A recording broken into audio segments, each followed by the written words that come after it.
In a world dominated by sports podcasts, three friends team up to bring you another one. Driven by the incessant need to argue with one another, the Context Matters podcast will toe the line between what they believe and what they believe will piss off their friend. Listen and enjoy as the group chat you never wanted to read becomes the podcast you hardly want to listen to. The bits are long, the rage bait is real, and the context matters.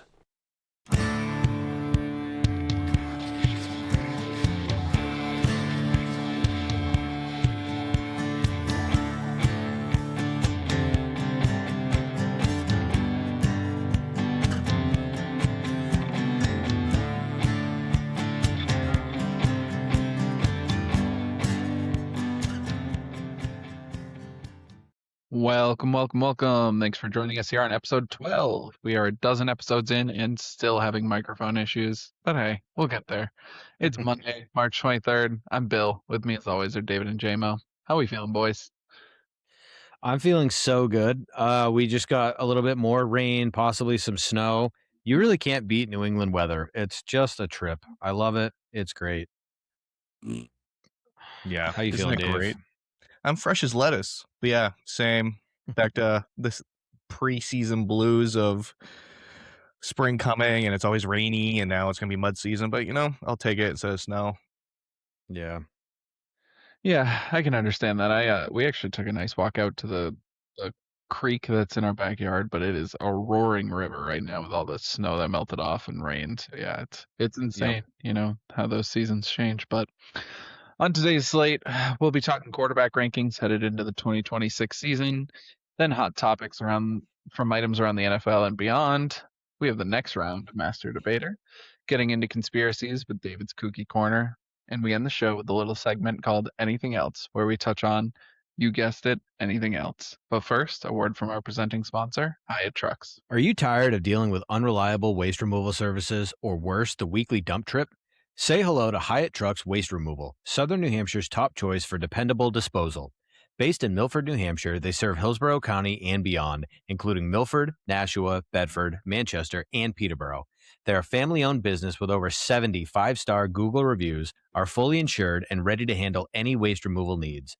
They offer flexible roll-off dumpsters and are now offering 2- and 4-yard dumpsters to be picked up weekly, bi-weekly, and monthly.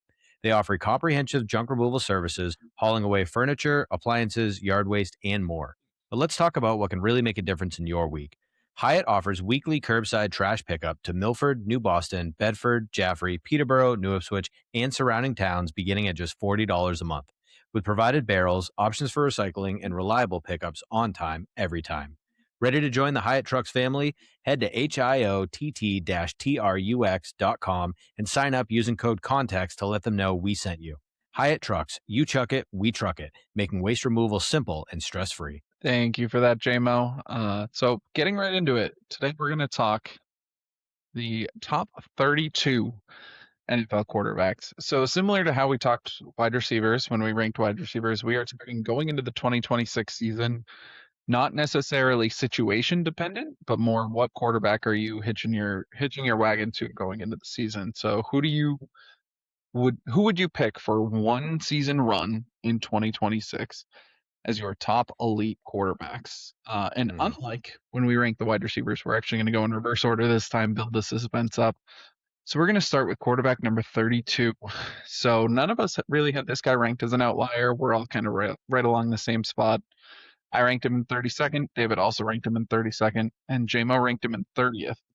We're starting off with Clint Kubiak's least favorite player in the NFL, Geno Smith. Yeah, man. Geno really did not play very well. As we know, he single-handedly made sure that the Raiders can lock up his replacement in Fernando Mendoza in the draft.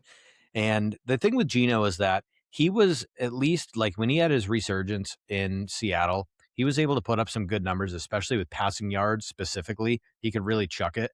Part of that was because, the defense wasn't very good at the time, so he kind of had to, but he was making plays and he was doing pretty well. And then had a couple injuries, a little bit of a setback year, stuff like that. But seeing him play with the Raiders, I understand they had a horrible offensive line, and they really didn't have a lot of weapons. But even given all that, the way that he played was terrible. He couldn't read anything. He couldn't make any passes. He was terribly inaccurate. The talent that he did have on the field, he really couldn't get involved. There's not really a whole lot to say. It's just he played very, very poorly, and I don't think we're going to see him get any better. I don't see a scenario where he comes back from it and does anything of note this year coming up. Yeah, Gino last year, he was married with Chip Kelly, which obviously didn't work out. So it really makes you wonder if that's like his style of play. And that was kind of the problem. I ranked him last because he's now on the Jets. So it seems like if you want the first round pick, all you got to do is play Geno Smith, unfortunately. But last year, yeah, it was a disaster. He had 19 touchdowns and 17 interceptions, and I don't know how many fumbles he lost, but you have to imagine he was negative in that aspect. So that never bodes well for a guy that usually takes care of the ball, and that was his MO. He was just a game manager who made the right throw and took care of the ball. And if you can't do that, then I don't think you can succeed in this league. Yeah, absolutely. And we touched on it a couple weeks ago where we said Geno Smith, he played with the Seahawks 2 years ago. They moved on from him and won the Super Bowl. And then he played for the Raiders last year, and they're picking first. So it seems like every team that he becomes a part of, they are better off by losing him. So that's kind of why I ranked him 32nd. And I think, touching on what you said, Jeremiah, I think it's important to note that he's probably not getting any better. So there are some names that I ranked, at least on my list, that I'm ranking the potential of how they might improve going into 2026, or how I'm projecting them to improve going into 2026. And Geno Smith isn't on that list of someone that I would project to improve, and quite the contrary. I think he's kind of on that downslope. He was talented. His modus operandi was that he was a game manager, a good game manager, but yeah, that really hasn't been true now.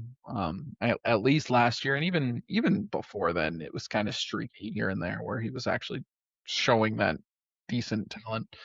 But yeah, I have him in that bottom tier quarterback that I have. That's just trash, absolute trash. I have 4 quarterbacks at the bottom that I wouldn't take them. I'd start anybody else I could over him.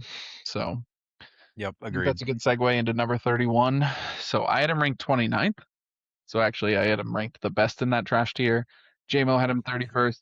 David had him 30th. It is Pro Bowler Shedeur Sanders. Gross. I hate that we have to call him Pro Bowler. Yeah, I mean, the same thing with Shedeur as we talked about with Geno. So if you look up their passing EPA, their expected points per attempt, Geno Smith was second worst in the league with total of negative 73 expected points. And Shedeur was right behind him at number 3 at negative 70 expected points. So these guys are actively out there hurting their teams. At least with Shedeur Sanders, you can say it was his rookie year, and they also did not have a lot of weapons.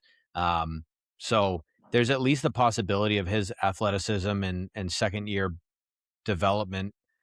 It could lead to something better, but as far as on-field talent, I didn't see a whole lot. He showed some potential. He had a couple of string of games that he looked okay at, but nothing super, nothing that jumped off the page.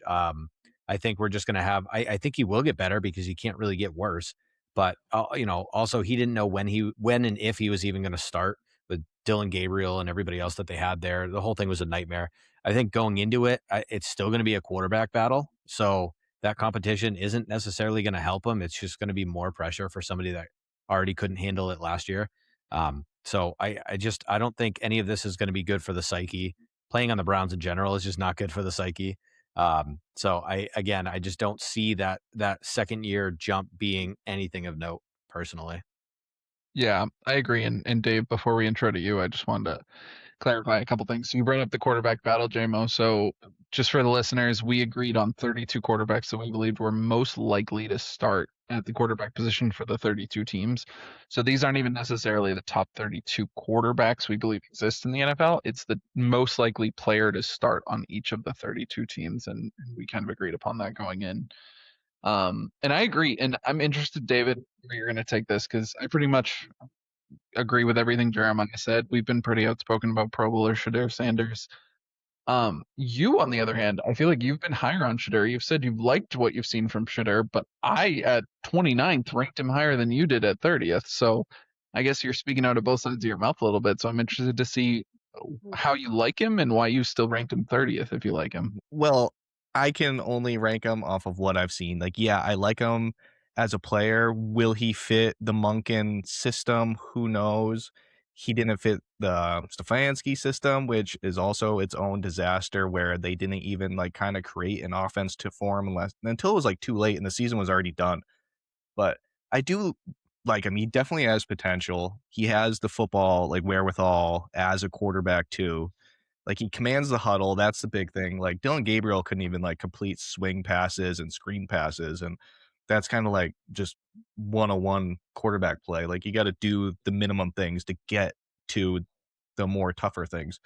But I like him because you look at, like, he's only what, this will be his third year since JUCO, or did he play 2 years at Colorado? But I mean, in the past like few years, he was at junior college, like won the championship. I'm pretty sure he won the Heisman there, or it could have been Travis Hunter. But regardless, so he went to Colorado. They've been a dumpster fire at quarterback ever since he left.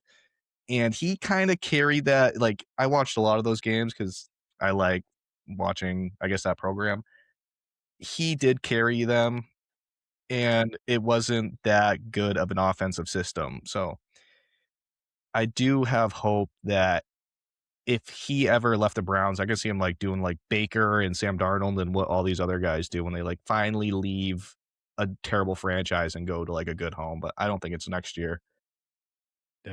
Yeah, I think all that's fair. I don't know. We're talking about college and trying to give him accolades from his time in Colorado. Yeah, but I he get has that good that's arm some of the talent. limited tape you have on him. I totally get it. It's just I made the yawning motion at the camera, and that was just because everyone knows how I feel about college, and I don't necessarily think it adds up, because if you're Joe Burrow playing at LSU with Jamar Chase and Justin Jefferson throwing against a guy who's selling insurance now, or actually, we looked this up, and in that game win, or the national championship winning game, Justin Jefferson was lining up against a guy who is now a NASCAR pit crew tire changer. So that's why I don't place a lot of stock in college, because you have a top 5 quarterback, some people say, in the NFL, and 2 top 3 wide receivers in the NFL, and you're lining up against people who are off doing some other job the day after they're playing in the national championship. So I don't place a lot of stock on it, but I get it. Shedeur Sanders, he was a rookie last year, so you don't have a lot more to go on. But Yeah. I'm ready to move on to the next name, unless you have something else, JMO. Nope, I'm good. Okay. So in 30th, we have who we projected as the Arizona Cardinals starting quarterback. I ranked him 30th. David ranked him 31st. JMO had him slightly ahead of that at 27th. It is Jacoby Brissett. So former Patriot Jacoby Brissett. Yeah, I just think he's just kind of similar with Geno at this point in his career. You know what you're going to get, and that's not extremely impressive. But I do think he actually has a little bit more arm talent and a little bit more that he can prove on the field than Geno, and that's why I ranked him a couple spots above. But he's still in that trash tier, that bottom tier that I have for quarterbacks. Yeah, David, I'll let you get into it a little bit before I have my take on it. Sure. So I just have him ranked low because I think Matt LaFleur is the head coach, right? Not Mike's Green Bay. I think that's the worst hire in football right now. I don't think the Cardinals are going to be good. I don't know if he can repeat the same success he had last year that he's going to have this year. And at this point, we know what he is. He's just a bottom league guy. If you need a quarterback, like, he's kind of more of a backup role where he can win you games when you need him, but he shouldn't necessarily be a starter. I mean, he did take care of the ball last year, which was really good. He threw him in a lot of games. He kept him alive, but at this stage in his career, like, we know what he is. So that's why I kind of ranked him where I did.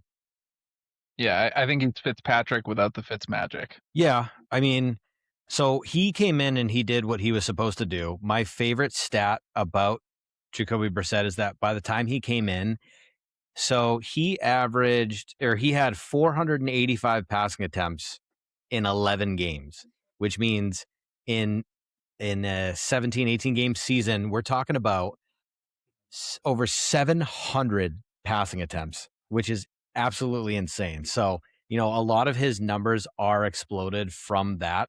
Um, but it was really fun to watch him take that Jameis Winston route and just huck the ball over and over and over. And we actually got to find some talent out of it with Michael Wilson. So I think the reason that I have him up a little bit higher is that he can command an offense. They don't necessarily have a lot of talent either, although on the offensive side, it's more than some of these other bottom tier teams. But like he looked at it and he goes, all right, Trey McBride is the best tight end in the league or pretty close to it. I'm going to get him the ball a bunch. And he did. And then Michael Wilson and Marvin Harrison Jr. can make plays down the field. I'm going to throw the ball to them. Like he at least does that well enough. I don't know how many times we've seen backups come in, and it doesn't matter if it's the Falcons with Drake London or, whatever it is. It's just like as a backup, it's like, hey, throw to the only guy you have. Stop throwing to anybody else. And they just try so hard, like, no, I'm looking at the X receiver on this play and blah, blah, blah. Jacoby Brissett's like, yeah, no, I'm going to throw it to the good guys. And like, that's it. So I think he at least understands how to win a football game. He's somewhat athletic. His rushing isn't crazy, but it's enough to extend plays at least a little bit, get a first down when he needs to. He's a tough guy. He likes to play through injuries. He's not a baby. So he's certainly not any kind of elite quarterback. Again, I had him ranked 27 for a reason, but I like him a little bit more than these other guys because I think on any given time, if he steps in as a backup player in a backup role, you don't immediately go, well, this game's over. You at least have a chance. So that's what I like about Mr. Brisket. Yeah, I think all that's fair. And 27 isn't crazy outlier.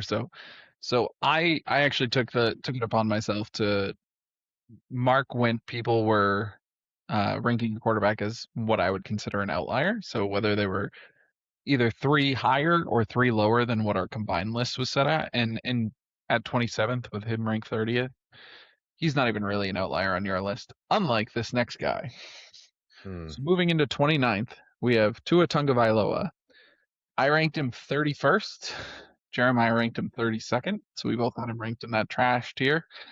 And David, with the outlier, has him ranked 22nd. So I know you've kind of started a little bit of an intro talking about how you think he's going to work really well in the Atlanta Falcons system down there. But Dave, tell me what you're liking a lot to rank Tua Tagovailoa that much higher than Jeremiah. Side note, your mic is extra crispy right now, and I love it. I'm here for it. Ooh. So back to Tua. Listen, we know what he is. Okay, last year wasn't. It's a shame because he said, like, I came in out of shape. I was this, I was that. I wasn't really prepared for the season, which, I mean, you never want to hear. But, I mean, we do know what he's capable of.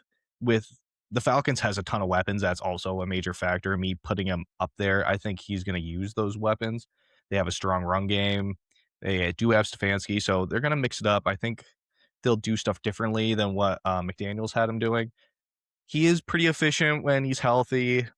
He does make bonehead plays, but to say he's like one of the worst in the league is, I think he's like mid-tier, which is why I ranked him where he did. Because he definitely is better, at least in this point in his career, than a lot of these bottom, like, younger guys. Which is why they brought in him over Penix, because you know what Penix is, and he's not sustainable. And it's crazy bringing in Tua. Concussions ago. Yeah, but you know what he is. I mean, he threw like a couple years ago. He was like in MVP discussions when Tyreek Hill was going off, and that when they scored 70 on the Broncos. So he does have the potential to be at least not great, but he can be really good. Yeah, I don't know. I mean, I definitely looking at his past history, he has shown the ability to play well. He could get the ball to Tyreek and make some of those passes, but even then it was like, I always felt like the passes were underthrown and Tyreek had to make up for it. And so it feels like his weapons kind of make up a lot of that for him. And now that he's even a little bit older, he's going to be going to a new system. I just don't like, he doesn't have the ability to win on third down and to do those things to keep the chains moving. That's my biggest problem with Tua. I think that he makes bad reads. He's not athletic enough to make up for it anymore. Like, he has a very low scramble rate for somebody who we kind of view as like has the ability to scramble it, but he doesn't ever do it. His scramble success rate was really bad. I know his EPA, when I was looking at that specifically for scrambling, was like -8 or something like that on the season, whereas passing was +9 or something. It basically evened out. He wasn't attributing or taking away any points per drive. He was just exactly what they thought was going to happen. So didn't do anything spectacular. And I just don't think like his arm strength isn't there anymore. And he didn't really have a lot of arm strength coming out of college in general. So it's just like the few things that he had going for him, I feel like are pretty much completely deteriorated at this point. So I just I don't look at a situation like it doesn't matter if it's a scenario, a game, or a drive. There's no scenario that you put Tua in that I think like, oh yeah, I feel good about this. So and specifically more so like he's been in the league long enough where we saw the flashes, it didn't turn into anything, and now he's on the downhill side of it. So I don't think that like again, there's no other quarterback in the league that I want to see less than Tua. I think he's one of the most prone to making the mistakes, and I don't think that he has the physical traits anymore to get himself out of those bad situations. Completely agreed. I nothing else to say. That's why you ranked him 32nd. I ranked him 31st. So I completely agree. Moving on to who we ranked 28th, and this is a little bit ironic. So there is an outlier on here. We ranked him 28th. David ranked him 28th. Jeremiah ranked him 28th, which means I must be the outlier. I ranked him 23rd, and it's Fernando Mendoza. So as everyone who knows me knows that I don't like college. And how Yeah, I'm you ranking him you the rank the highest. only guy who doesn't watch college, doesn't like college. You rank the Yes. college guy the highest. So That's higher. So That's I was great. telling Jeremiah this earlier today. I rank a lot closer in like my tiers because I kind of have tiers of how I would pick a quarterback if I was a GM. And so we've Yep. already talked about my bottom tier, which was trash. And then I have a tier right above that, which is actively sabotaging. So I think those quarterbacks are actively sabotaging the teams that they play for. And then the tier I have above that is unproven. So naturally, that's right where Fernando Mendoza sits in. And the two other quarterbacks that I have in that tier, I don't think have played particularly well. And they've showed some signs of brilliance, but I don't think they've played particularly well when they played. So I ranked them the highest in that tier. So that's kind of the long-winded answer of why I have him ranked so high is because I just naturally don't think he's actively sabotaging the team. I don't think he's trash. And I think he's better than those other two unproven names that we'll get to in a little bit. But so if I was a GM, I'd try and figure out what I have with the unproven Fernando Mendoza. So it doesn't really go too much deeper than that because I don't really watch college. He is exciting to watch the times that I've watched, the plays that I've watched, the highlights that I've watched. He's exciting to see. So Vegas likely is going to get a good player, maybe a star, maybe not, could be another bust. But I think I'd give him a shot as a GM if I have no other option or just the option of the people below him. Yeah. I for me, it's like I'm similar to the guys who rank people in Madden in the sense of I don't like rookie quarterbacks. It's just in general, successful rookie quarterbacks are crazy outliers. It doesn't typically happen. So specifically talking about the 2026 season, I think we'll see flashes. I think we'll see some fun stuff. But when it comes down to just their ability to play, it's a rookie quarterback, and there's a couple guys on this list that I would rather have that have some kind of experience going into a game versus a rookie. So there's just about every rookie I'm going to be putting lower in general because that first year is tough. Just figuring out the system, the cadences, the speed, the rules. It's a lot. There's a lot going on. It's really tough. I mean, a lot of rookies just do their best to survive until the bye week and then try and take a breath from there. So it's really, there's nothing against the player himself. I think that Mendoza, again, he's going to be fun to watch. The Raiders have done a lot in the offseason, as we talked about. They've got a lot of weapons. When in doubt, just throw it to Brock Bowers. You're probably going to be fine. So I think that he's going to be fine, but I'm just not going to rank him that high almost exclusively because he's a rookie. That's just my take on it. Yeah, also you got to consider he is going to the Raiders. So it's like, yeah, Brock Bowers is it because there is nobody else that's going to catch the ball. I had him I thought 28 was too high because if he plays, I don't know if he'll be good because I think he has the more potential to be a Josh Richardson than he does like a Peyton Manning or even Andrew Luck or like like Joe Burrow. His college tape isn't that great. He just had like a really good run, but collectively, like it's okay. But I think it's just the last couple quarterback drafts have been awful, and these teams are just desperate for the need, so it's bumping up his value even more. Where if this was the year with like Caleb Williams, Drake May, Jaden Daniels, he's not the number one pick. He's probably after those guys, and he might even be after like JJ for that matter. So he's kind of like a front runner. The team was built around the run and him just making the right plays, but they didn't win games because of him. So that's also why I didn't have him ranked above a lot of these just proven guys that have played in the league. Yeah, and shout out to Josh Richardson, former Miami Heat shooting guard. Proud of that. I don't know. I don't know. Are you talking about Anthony Richardson? Yeah, that's exactly it. Yeah, the guy who pulled himself from a game and he hasn't played since. Yeah, Anthony pretty much. Richardson. I figured that's the last name right. I figured that's who you're talking about. I just figured I'd bring it up because, man, I did not like Josh Richardson as a player, as a basketball player. But it's He fine. played for the Celtics for a hot minute, right? He'd be a pretty bad quarterback, too. Yeah, he did play for the Celtics. Yeah, probably. Worse than JJ McCarthy? No, I don't know. I don't know. But JJ McCarthy right. had like a similar kind of ascension, like towards the end. Like they went on a run. He won the national championship. They played very similarly. He handed the ball off very, very well to some very talented running backs. Yeah, but Yes. so did Mendoza, you know. And one Yeah, of his that's a good wideouts point, is honestly. actually going to be probably one of the first wideouts picked. So he Yeah. did have some weapons. They're also like 30 years older than everybody else in college, and they're just beating the crap out of like these children. So that It's also plays a factor. But 23 is absurd. Yeah, Again, for sure. that's just kind of the nature of the tiers that I put him in. There is a hilarious name that I'm excited to get to that I ranked behind him. Moving on to 27th. That's a little teaser, spoiler for later. 27th, Yeah, we it's probably have Drake May. probably the most, I'd say, like hot and cold quarterback I've seen in the NFL in a long time. I ranked him 24th. JMO ranked him 24th. David ranked him 29th. It's Cam Ward. So I ranked him 24th. I ranked him higher than I think last season would say you should rank him, which I think is kind of where David ranked him. Because he really has no help at all down there in Tennessee. So I think if you put him in a much better system, he'd play a lot better. He has some of the best highlight tapes in the NFL for a one-year player that I've ever seen, because he can just make things happen. Although similar to the guy we just mentioned, Anthony Richardson also has a crazy highlight tape. So highlight tape doesn't necessarily mean you're great. But he still has enough raw, extreme talent that I still think he sits up there in that unproven territory. He didn't look great last year in totality, so that's why I ranked him below Mendoza.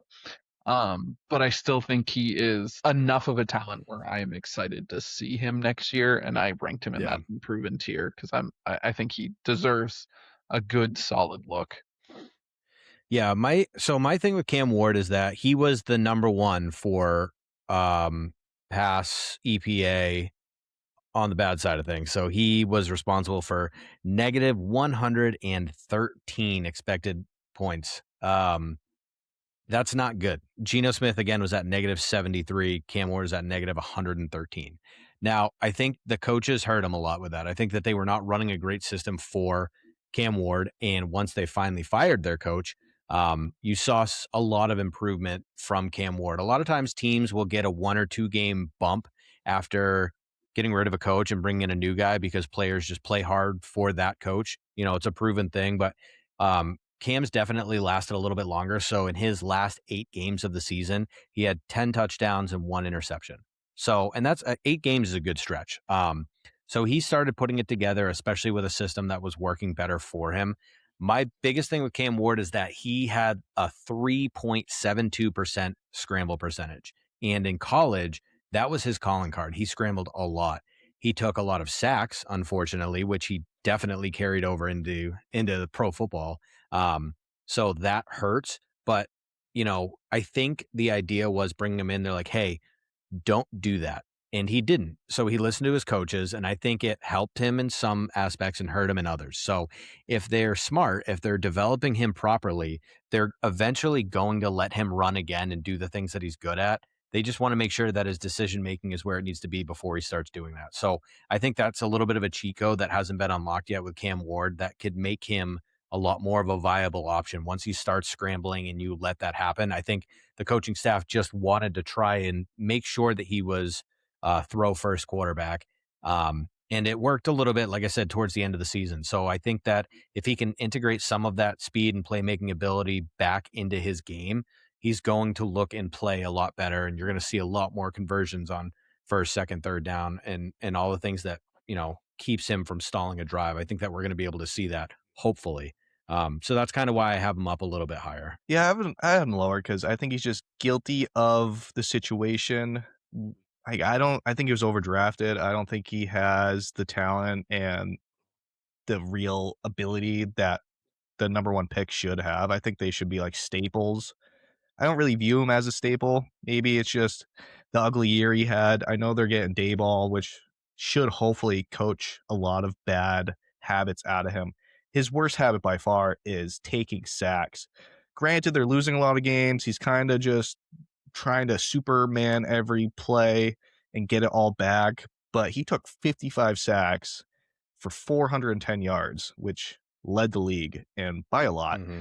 So that's what, 7 yards a sack? That's insane. And then he tries to be the Mahomes without having the ability to be Mahomes. So I'd be curious to see if they can keep him in a structure, run the ball, and really see how he plays and try and win games. If you're winning games, then obviously you're doing the right thing. But if you're not doing the right thing and you're losing games, then I think he's just going to be another number one pick that's a bust. Yeah. Yeah, the big thing, so one of the stats that I kind of go back and forth about how important it is to me. Maybe it's a bias thing. Sometimes it matters and sometimes it doesn't, and I don't really know why, but it's success percentage. And the way that they figure out success percentage for a quarterback in the NFL is your success rate is measured by if you gain at least 40% of the yards required on a first down, 60% of the yards required on second down, and 100% of the yards required on third and fourth down. Basically talking about in those situations, can you do what these people have decided is the magic number? You should be getting at least 40% of your yards on first down, blah, blah, blah, the way that it goes. Obviously, the further in the downs you get, the more you need to be able to make those yards on third down. If you don't get 100% of the yards, essentially you could be punting. So that's what success rate is. The best players in the NFL are somewhere around the 50% mark for success rate. If you have an outlier season or whatever, if you're at 53, 54, 55% success rate, you're probably leading the NFL in that category, just to kind of set the table. And everybody is kind of exactly where you would expect them to be. Cam Ward was at 37% for success rate. He was not making it happen on first down. He wasn't making it happen on second down, and he wasn't making it happen on third down. So those are the things that we need to see cleaned up. But again, some of that could be cleaned up and fixed with giving him the ability to run.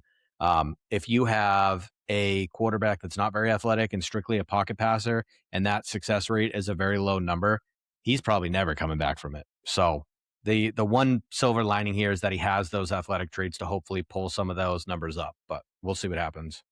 Yeah, and I think, I guess, to defend where I ranked him, although we ranked him in the same spot, part of that also relates to your supporting cast, right? So when you have the supporting cast that's able to get it done with you, help you, or for you, and Cam Ward does not have that in Tennessee. Not at all. So I think that's interesting. I also think, there's some, I can pick holes in any stat as you're bringing it up. Sure. So it's just, and anyone can, but it's just on a second and short, you might not want to run a high percentage play. You might want to run a deep shot. So it's that's just kind of an interesting already point in it. A second and 2, you might be going for a long ball instead of something trying to get 1.5 yards to get that success percentage up. Yeah, that's fair. But I get it. It's an interesting way to look at the game. And obviously you always want to be creating those positive plays that are getting you additional field position and additional chances to score. Moving on to 26th, and we have our first trifecta. We all ranked him in 25th, but in our combined 26th slot is Malik Willis. So I think we saw a lot out of Malik Willis a few years ago, and then he's kind of been buried behind Jordan Love ever since. Similar to Cam Ward, not necessarily in style, but just in terms of he has an exciting highlight tape when he's been on the field. He can do a lot. He can make those deep shots, but we just haven't really seen it in a long time. So I haven't. Those are back to back to back. My three in my unproven category is Mendoza, Cam Ward, and Malik Willis, because I'd like to see what he can do when he truly has the reins to be a team's true number one. Yep. Yeah, it'll be interesting to see how he does in a larger sample size, and I think everybody's thinking that as well. When Malik Willis was first coming in to back up Jordan Love, and especially for a couple games at a time, I thought that he was very much just a game manager, and he was, because that's what they were asking him to do. But then when it came down to close games, it's like, game manager or not, you have to win those games. And a lot of times he either did or put them in the best position he could to win. He's been very accurate with the times that we've seen him on the field. He has a high success rate on plays. He has a high completion percentage. He does all the things right. But again, it's been a small sample size. I mean, we're talking about, like, I think he's thrown the ball, like, I don't know, 23 times or something like that for passes beyond 5 or 6 yards. So it's like very small sample size, but I think he has the tools to do it. I'm excited to see what he can do. I don't know if this makes sense or not. I think he's a good, not just capable of being a good quarterback. I think he is a good quarterback. I think he's going to be a bad quarterback this year because the Dolphins are in shambles. I don't think almost nobody can have success with the way that team is laid out right now. So I don't know how much we're going to see out of Malik Willis, and especially if it's a lot of dump off passes and whatever to Devon Achane, like, we're still not necessarily going to see a lot. So The better H. I don't, for the record. yeah, I think I don't think he's going to have a good season, but I think we'll be able to look at his play on the field and what is surrounding him and say, this guy's a good quarterback. Yeah, the Dolphins did him dirty. Like, straight up. Imagine being a free agent. You're Yep. like, yeah, they got Tyreek Hill. They got Jalen Waddle. Yeah, good to got go. Oh, tremendous pieces I can throw to, and then they just ship him out of town. Mike McDaniel offense, I mean, can't go wrong there. Oh, yeah. I think the writing So, was yeah, on the that's- wall by the time he signed. No, I don't think no, they definitely, necessarily did but- him dirty. Well, Yeah. Tyreek Hill for sure, but Jalen Waddle. Jalen Waddle was a Absurd. surprise. Yeah. So I like Malik Willis. Like, when he first came in the league, he was kind of a run first quarterback, super mobile. They ran like a lot of quarterback design plays with him. But when he went Yep. to Green Bay, he kind of transformed into a quarterback, which is like great to see. It's gonna be so when Jordan Love got hurt, he came in and he looked way better than Jordan Love. I would almost trade Jordan Love and keep Malik Willis if I was Green Bay, because he came I in remember and you. lit it Yeah. up like multiple times. He bailed them out of terrible gameplay by the quarterback, and he just comes in and just puts him on his back and just rips them apart. It is a shame he went to Miami, and it is a shame that they traded away all of his help, because he could be a pretty good quarterback with a decent cast. Because even Green Bay, I remember they you just saying have- that in the group chat. I remember you pointing that out, and I'm like, I don't know about all that, but it just goes to show you, like, yeah, even when he's on the field, he passes the eye test for sure. Okay. Jordan Love is I- my Jalen Hurts, Bill. I can't let this go any. Brutal. No, he's not. Because you had the chance to put your money where your mouth is when we were doing these lists. Because these lists are, who do you think is the better quarterback, non-situation dependent, going into 2026? I can tell you where I ranked Jalen Hurts, but we'll get there eventually. I don't want to ruin it. But I was consistent with my Jalen Hurts take. Who is not being consistent is the guy who's saying I would have traded the guy that I ranked less than half of what you ranked Malik Willis. So again, I'm not trying to play spoiler here, so I'm not going to give it exactly where you ranked him, but we'll come back to this argument when you rank it. But put your money where your mouth is. Side Put him note, up behind Malik Willis then.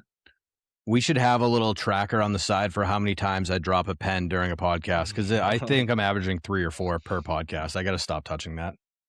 It's a good fiddler. But yeah, come on, Dave. Just like this was your opportunity to prove that that's what you meant. So don't speak out of both sides of your mouth. Come on. Got him. I mean, it's tough to like I not love judge Jordan him Love. by their next coming year, because if they have a bad year like Malik Willis because he has no one to throw to, then you'll just say, well, yeah, like he sucks because of this and this. So it's like, so not a winning argument, but I don't think We all rank Justin he- Jefferson second. Does any of us think Justin Jefferson's going to be in the top 5 wide receiver numbers next year? I don't. You might, Dave, because I know how you feel about their incoming quarterback situation, which is a lot higher than Jeremiah, and I think we'll get there. Don't worry. yeah, next I week. think maybe Oh, maybe I not. don't think so. Spoiler alert. So I get what you're saying. I do understand that. It is really hard to discount this year, this past year, and it's really hard to discount the year forward. But I think like when you're having these discussions, you really have to think, okay, if I were to insert random NFL team here, maybe make them a talented team like the Seahawks or like the Eagles, and I were to put this quarterback on there, would I rank them above this other quarterback? And I mean, I guess at least that's how I tried to look at it. And we talked about it. Like, that's how we were trying to look at it.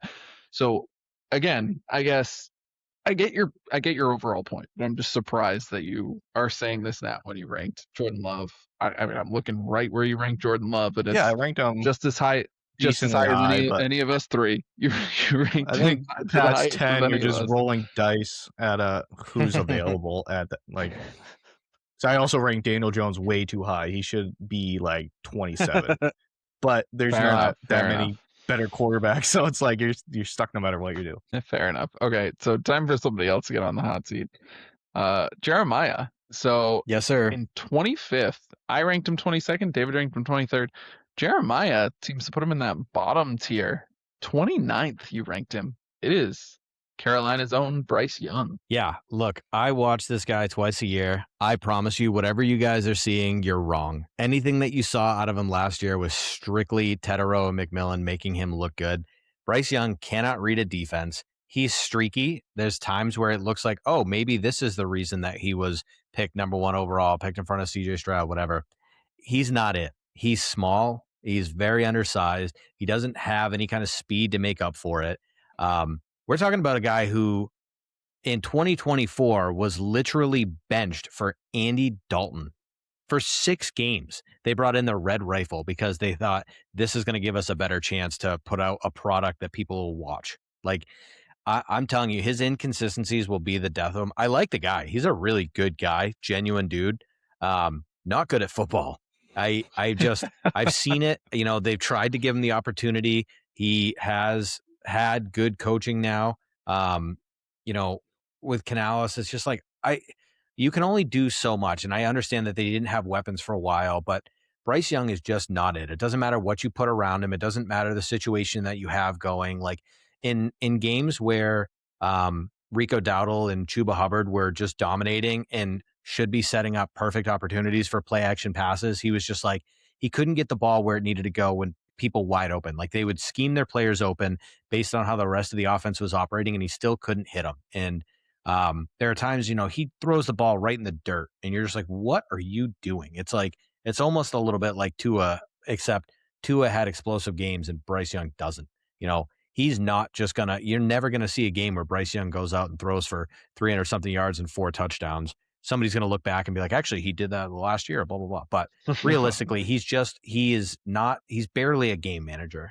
He really can't do what's asked of him, and he falls apart. Like, again, that Tetero and McMillan saved him on so many plays, like borderline uncatchable balls that he made incredible plays on to bring it down. Like Bryce Young just can't. He's a rhythm quarterback. He needs to be in rhythm to continue to get anything going. He can't pull himself out of it. And it's so difficult for him to get into that rhythm to begin with. And I mean, again, we're talking about 1 year removed from getting sat for Andy Dalton. So I don't see it. I'm not going to see it. It is what it is. It's been in plenty enough years, 3-4 years, whatever it's been. It's enough. I don't need to see any more of it. Yeah. Poor Bryce Young. You can go, Bill. Well, I was just going to say, he did have twice as many 300-yard games this season as Drake May has had in his career. So when you're talking about the fact that he can't throw for 300-plus yards, I mean, one of those guys was in an MVP conversation, and the other one, All pro. You're dog walking, but he had twice as many this year as Drake May had Yeah. next year. Yeah, I think Bryce Young is fine. I have him as the bottom quarterback in my tier right above unproven, which is needs improvement. And for some of those players, it's looking for them to make the next step up as in needs improvement. For others, I just kind of used it as a dichotomy, as in the team needs to make an improvement at quarterback on top of those, or above those quarterbacks instead of those quarterbacks. But I have Bryce Young, even though I am in the bottom of that tier, I think he's one of those quarterbacks that I think still can make that jump. And I use the word jump quite literally because I think he's like 4'4". One of those short quarterbacks like a Kyler Murray. Yeah, he's 5'10", but he's shorter if you're than under 5'10". 6 foot, you're short. Yeah. As a quarterback in the NFL, or as a human being.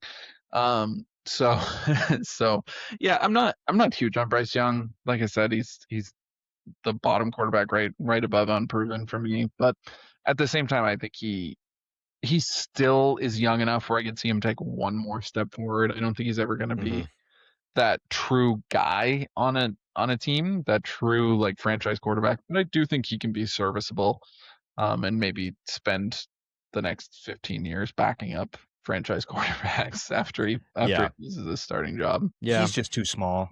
Like, the only thing is, I couldn't find, like, he is serviceable at this point in his career.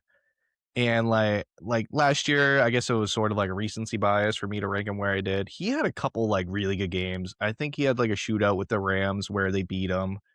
Yep. Yeah, sometimes he falls off, but I mean, I think he's fairly ranked where I put him, but too small, not consistent, and yeah. So that's all I really. Yeah, I mean, again, he had 300. I mean, like the dude threw for 3,011 yards last year. 3,000 yards. He played every game, threw for 3,000 yards. He had 23 touchdowns and 11 interceptions. Like, he's I don't know. Yeah, that game you were thinking of, it was against Atlanta. He threw for 448, 3 touchdowns and no picks. So that's a heck of a game. So he threw for 2,600 yards for the whole rest of the season. Gross. Yeah. I'm not making it like he's amazing, but for sure. And that was against that Atlanta defense that was streaky but pretty good against the pass for most of the year. Yeah. Moving right along. So this is our first, I think, really fun name to talk about, because this is an outlier, and we have two people in two separate directions calling him an outlier. So at 24th, Jeremiah's our neutral party. You ranked him 26th. David ranked him all the way in 19th, and this is my first quarterback that I ranked as actively sabotaging their team. I ranked him bottom of that tier, 28th. It's Pittsburgh, and their projected starting quarterback, based on our three opinions, Aaron Rodgers. And we waxed poetic earlier in the year, earlier in the podcast about Aaron Rodgers, thinking back on how he's the last quarterback from our times. And that's exactly why I ranked him 28th. He is the last quarterback remaining from our childhoods. He has been in an active state of significant decline ever since he ran out of that Jets tunnel with the American flag and then proceeded to tear his Achilles 5 seconds later. Yeah. And he was awful last year. He could not move the ball whatsoever. That's not going to get better. Like, he's lost every bit of special magic that it made him Aaron Rodgers. And I am putting my money where my mouth is, and I am putting him right below that trash, or right above that trash tier, but still in the actively sabotaging their team tier. And for those of you at home, my trash tier actually isn't called trash tier, but it's called something else that I am keeping away from this podcast by trying to keep it explicit friendly. But David, 19th for Aaron Rodgers in the year of our Lord 2026 going into 2027. Listen, it's still Aaron Rodgers. Come on. Put some respect on his name. You're saying actively sabotaging? No. Okay. Yes, actively. What would their record be if he didn't play? And better. They'll probably have the number one pick. No, that team is awful. That defense sucks. Every game's like a shootout that you got to win. He finished the year. He started off slow, but he finished the year pretty decent. They won the out of the last 5 games, 4 of them, and he played very well. He threw for almost 50 times against Baltimore in that thriller, which the defense tried to lose. He beat Baltimore twice. He beat the Lions, which you guys are super high on, and he ripped them apart. He doesn't have, like, his best weapons, like Pat Fryer. Well, he's got DK. Okay, he's got DK. other than that, it's a sharp decline talent-wise. Like, they brought in Thielen, and Adam Thielen was making plays when it mattered because they have nobody. So I think he still has it. His arm talent is still unreal. He could zip it better, as good as anybody. Billy's shaking his head no, but yes. He still I has don't know. some I think arm he's- talent. He can't zip it as good as anybody. And he's about to Yeah, have Michael I mean- McCarthy again. The top or the bottom half of the league. He can zip it better than Yeah. Jake. No. Sure. No. Going- There was like I a mean- play in the Ravens game where he fit it in a window with two guys, and it was like a crosser behind, and it was a rocket. And I think it's just the guys just don't understand what he likes. He don't understand what the guys like. It was just everything was too soon, too much too soon.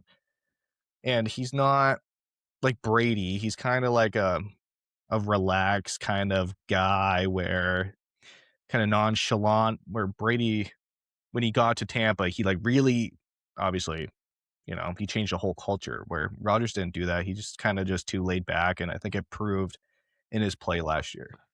But you're right. He's not Tom Brady, and he turns 43 during the season. Right. 43. He's old. He's old and he's washed. I mean, going back to that success rate percentage, which again is somewhat team dependent, but he is sandwiched right in between Bryce Young and Geno Smith last year. And he played all the games, you know what I mean? So he really wasn't having success on any down. So it was Bryce Young, Aaron Rodgers, Geno Smith, and then Phillip Rivers right after that, about a half a Also percent played away. with a broken wrist for most of the season, where Let's go, P. Justin Ribs. Herbert does it, and it's like, oh my god, he's so brave and handsome. But Aaron Rodgers does He it, is. and it's like, oh, Well, just that's- Aaron Rodgers doing Rodgers things. I think Honestly, it's 'cause surgery's a little Herbert bit did it different than better. just broken. The- but The problem with Herbert did it Rodgers, better. again, I see it on plays. I don't see it on drives. I don't see it on games. I just see it on plays. I think that sometimes the muscle memory kicks in. He gets a good zip on the ball and whatever. He is incredibly accurate. He's a Hall of Fame quarterback. Like, that's still going to be there. But as far as what he's putting on the field week to week, it's nothing special. And he's not going to get it back. So even just like the little bit of scrambling he used to be able to do, he's obviously not really capable of doing that anymore either. So it's a nothing burger for me. His name is fun and I remember the good times, but they are, there's no good times anymore. It's over. Agreed. Remember I'd the good still times. take him over 10 guys. Nah. You are living 10 years in the past. Moving on to our next name. In 22nd, we have CJ Stroud. So I ranked him 21st. Jama ranked him 22nd. David ranked him 24th. So I don't think we have too much to talk about. I do think it's slightly unfortunate that the taste on everybody's mouth all offseason is that game against the Patriots, where he was, I put him in needs improvement. He was actively sabotaging, and even worse than that, I think I made the joke that Robert Kraft was sending him money in offshore accounts. That was one of the worst performances I feel like I've seen from a quarterback in a long time. But then you miss that he's just completely mid outside of that. He's not great, but he's usually not that awful either. He's just kind of Yeah. that guy who never took that second step after playing decent coming into the league. I have him in needs improvement because he could take that second step. I don't think he's going to. But he Right. would need to become a franchise guy, a true franchise guy. But I still don't think Yeah. he's going to. But that's why I ranked him 21st. Yeah, another guy who only threw for just over 3,000 yards.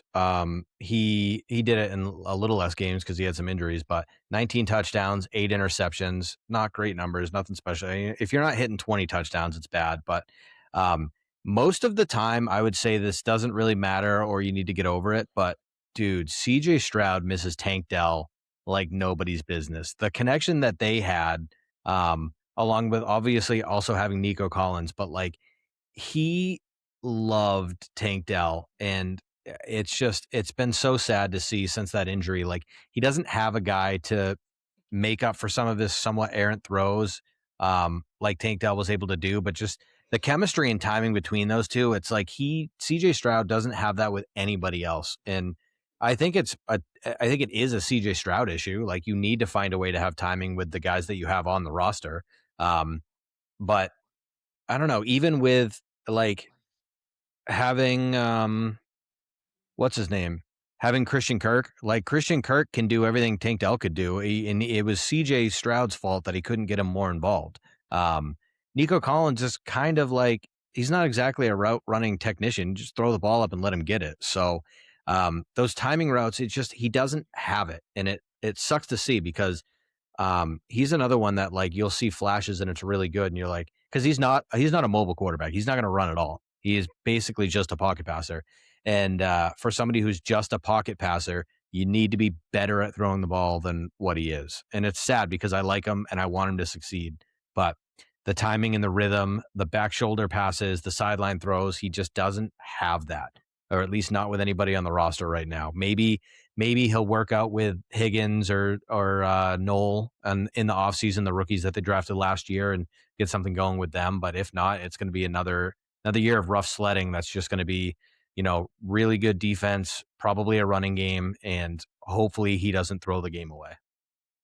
Oh, the mighty have fallen. Remember just a couple of years ago, he was like the best thing since Brady when he did his rookie playoff run and this and that, and he looked great. And yeah, it's a shame. I think I don't know. I think when guys succeed the way he did, they just stop prepping and trying to get better. I think they kind of smell the roses a little bit. And I think he's probably guilty of that because, Yeah. I mean, he shouldn't be playing as bad as he's playing. He's too young. Even he was quoted this year saying, like, I feel old. Like, I used to be able to do things I can't do anymore. And he's like 26 or so, 25. And it's like, are you kidding me? Like, I feel old too, so Like, well, yeah, yeah, he's I not- mean, we not- all do, but He's not quite 25. He's technically 24. yeah, he's crazy. Like, yeah, I can't do things athletically like I was doing my rookie year. Like, what are you talking about? That's But insane. I think Yeah. like the league figured out that coordinator. Unfortunately, he got his coordinator Yeah. fired, and Was that Nick With- Cayley? Or is it before No, Nick Cayley? I can't remember it it was because it's before. always rotating in Houston. yeah. But like when he was a rookie, that coach had like offensive, head coach openings, and yeah, he should have took it when he had the chance because Right. Yeah, Oh, the league that's right. just- It was D'Amico Ryans, and then he had Bobby Slowick. yeah, Ugh. Slowick, that's it. Yeah, Mm, so yeah, Gross. I think they figured out Bobby Slowick, and unfortunately, CJ Stroud didn't help Bobby Slowick out by digging him out. He just fell with Yeah. him, sunk with the ship. Yep. New offensive think- coordinator for the Dolphins, by the way. Have fun with that. Yeah, interesting stuff. I think, like I said, needs improvement. Probably isn't going to improve. Yeah. And it's like you said, how the mighty have fallen. It's an interesting name. It'll be an interesting just got dudes naming names in 10 years. Oh, remember CJ? Yeah. For sure. I think he's much closer to that than he is to becoming one of the franchise guys. But in 23rd, and this is a very interesting.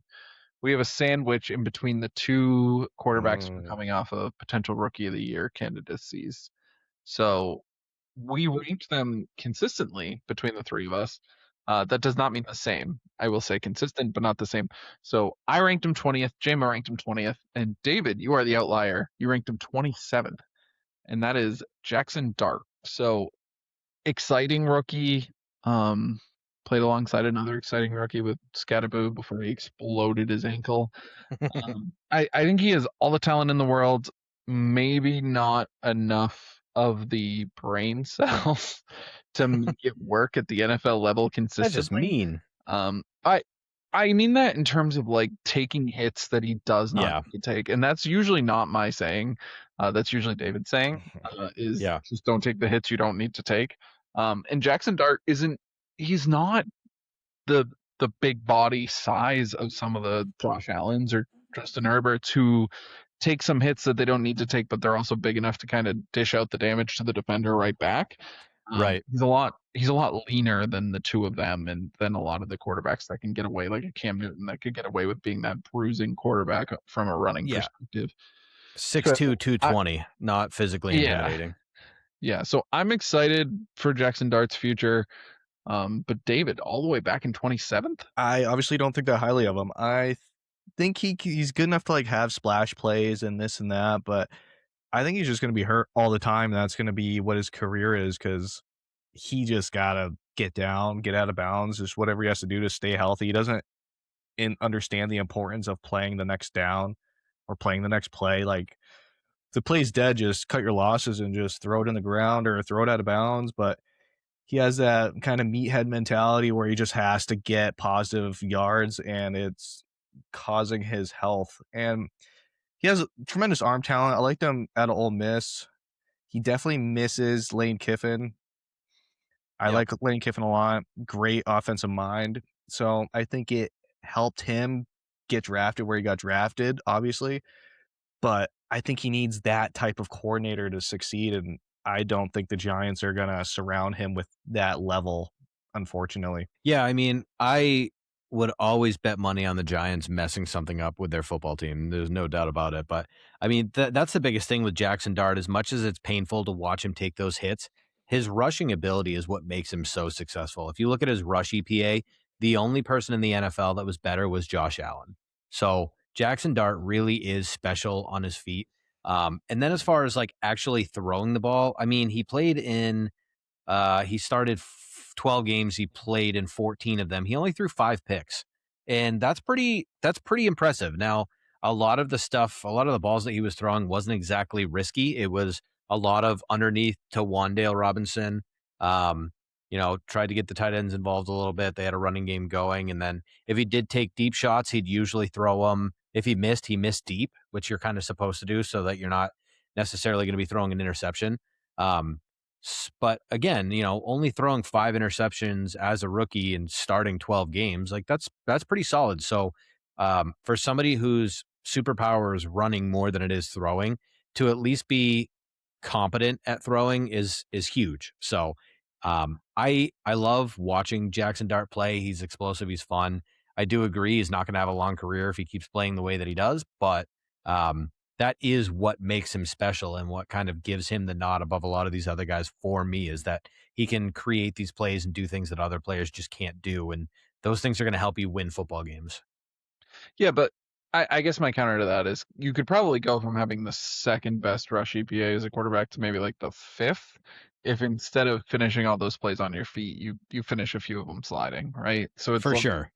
it's not that you can't run, it's that run and then end it without a head-to-head collision. And then Yeah. when your running back shatters his ankle, don't give yourself an unneeded head-to-head collision with him as he's going off the field just to give both teams XP.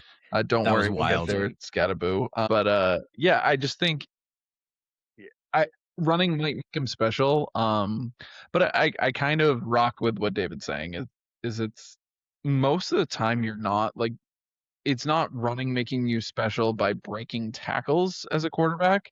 It's either like open field jukes where you still have a lot of room in between you and the defender anyway, and or just having a wide open field because of the way the play's designed. You just have like a bootleg free, essentially free run, or a broken play free run because no one's on a certain side.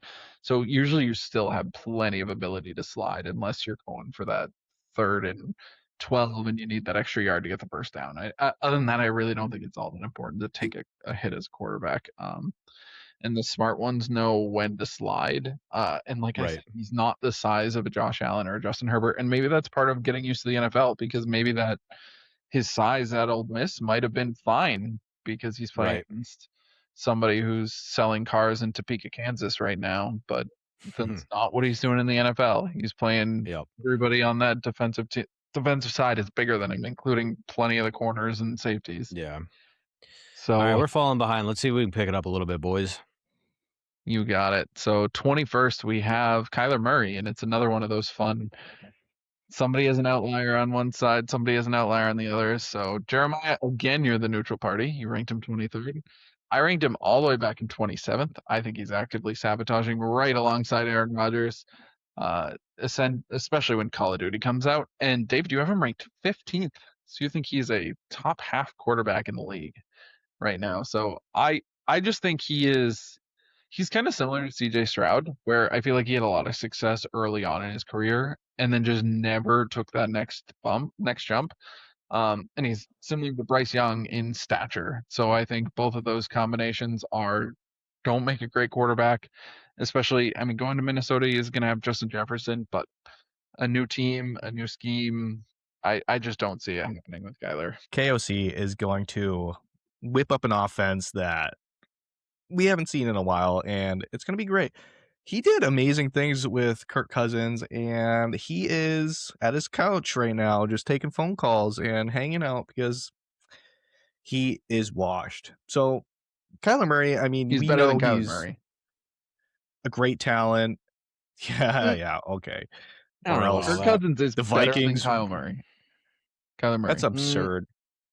For I a don't know guy, about all I don't that. think you understand how like sitting on the couch works. Like that means like anybody can call you and like you have to go because nobody's signed you He yet. knows what he's worth.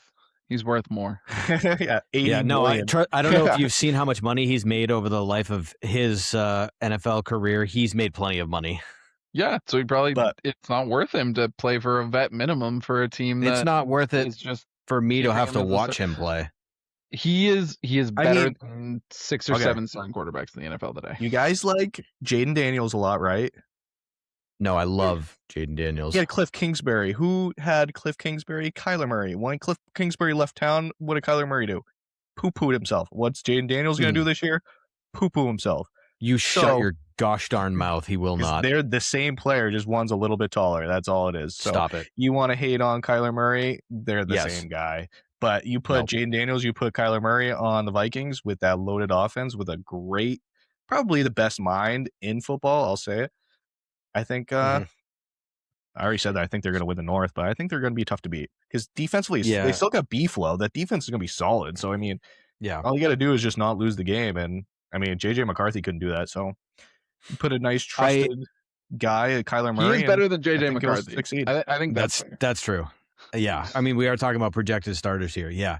I'm going to disregard everything you said comparing him to Jaden Daniels because that's insane. But I will say the best argument that you can make for Kyler Murray is having Kevin O'Connell as a head coach. I agree. He's absolutely a quarterback whisperer. If anybody can get Kyler in the right position to succeed, it's going to be KOC.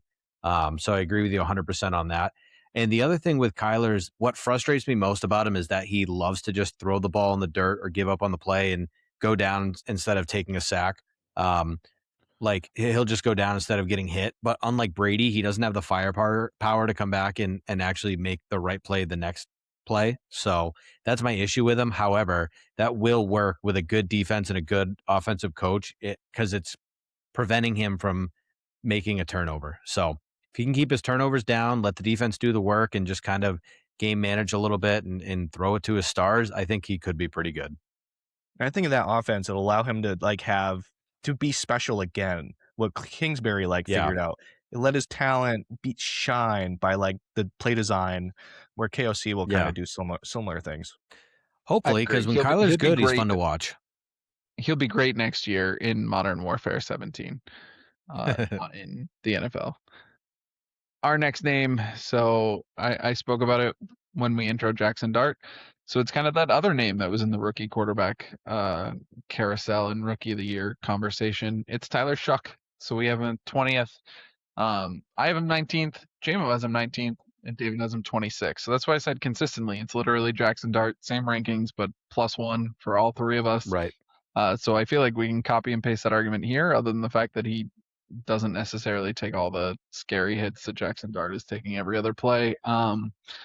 He was exciting in limited reps after he came on for Spencer Rattler.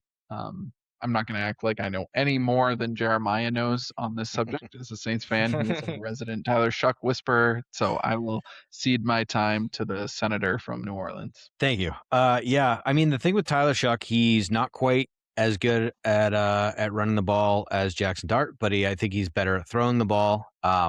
The biggest thing with Shough is that his consistency and his willingness to push the ball downfield, but not in an errant kind of way. Like he is systematic and understands how to read defenses, which he should because he played in college for 17 years.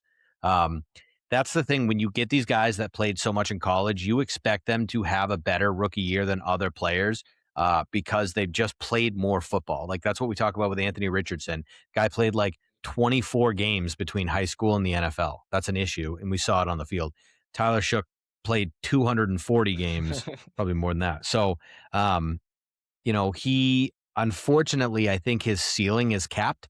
I think that what we see, he'll get a little bit better, but I don't think he's necessarily going to be great, because if he was, he would have been better in college and he would have been drafted earlier. So I don't think that he has a whole lot more of a ceiling than what we're seeing, but I think he's consistent enough to get the ball down the field, get the ball in Chris Olave's hands like he's supposed to, doesn't turn the ball over too much. And he's just a solid quarterback, right middle of the road. Like, he's not going to actively lose a game, and he's definitely going to be able, he'll have some fourth quarter drives and, actually beat some teams on it and play well, but it's not going to be all the time. And, if you're always having to come back in the fourth quarter, it's because you didn't do enough in the first three. So that's kind of the reality that I see for him moving forward. Yeah, For I ranked sure. him at And I think 26 because that's how old he is as a rookie. Nice. No, but I just don't see him enough. It's tough to compare him to guys that he came out with that are 4 years younger. So Yeah. Jackson Dart's like a puppy compared to him. So I'll agree with everything you said. All right, let's get the next name out here. Unless you got something, Bill. Well, and I was just going to say, an interesting stat about Tyler Shough is despite being a rookie and starting only 9 games, he also, similarly to Bryce Young, has twice as many 300-yard games as Drake May in his career. The next name is... I would like to bring up real quick that I do love the fact that Tyler Shough is 6'5". There's something about a 6'5" quarterback makes me happy. So I'm just going to throw that in. A little bit of eye candy there. From the land of Drew Brees, you never thought you'd hear. Right? In 19th, this is another exciting one. We get 2 sides of the aisle. David is our middle point here. David ranked him 20th. And again, our combined ranking is 19th. Jeremiah ranked him all the way up at 12th. And I put my money where my mouth is, once again, ranked him in 26th. Jalen Hurts is a sorry excuse for an NFL quarterback. I don't know how you rank him 12th when he has one of the greatest supporting casts any quarterback has had, with Goddard, Barkley, Devonta Smith, and A.J. Brown on that offense, with that offensive line. I think he's the only offensive lineman ranked 99 in Madden. Just a fun stat there with Lane Johnson. So just a great offensive line, great talent all around that offense, and he is awful. So defend 12th, because I just defended 26th. 12th, Jeremiah? 12th? Yep. So I think that there is something systematically broken with Jalen Hurts, and I think that they're going to fix it because it's Philly, and if they don't, everybody's getting fired. We've seen him have success both passing and running the ball earlier in his career. I think they're going to get back to it. I think that he has the ability, but he's not put in the right positions to succeed. And it's not just about volume of throws. It's about making sure that you're getting the guys open in spots that he's comfortable to throw it. And I mean, he can throw the ball in the middle of the field. He's good at his deep shots on the sideline, but there are certain plays that he just can't play. He can't do well, and they keep asking him to do it. There's certain for whatever reason, Jalen Hurts really struggles with a comeback route. If he keeps struggling with it consistently, whether it's timing or whatever, stop drawing it up. Figure out something else. So I think that his legs he's confused. He's like a deer in headlights. He doesn't know what to do with his athleticism because his brain says one thing and his coaches says the other. Like, they keep saying, do not I'm sorry, run the you ball. ranked him 12th? Yeah. I thought you were supposed to be like What top are you 12. talking about here?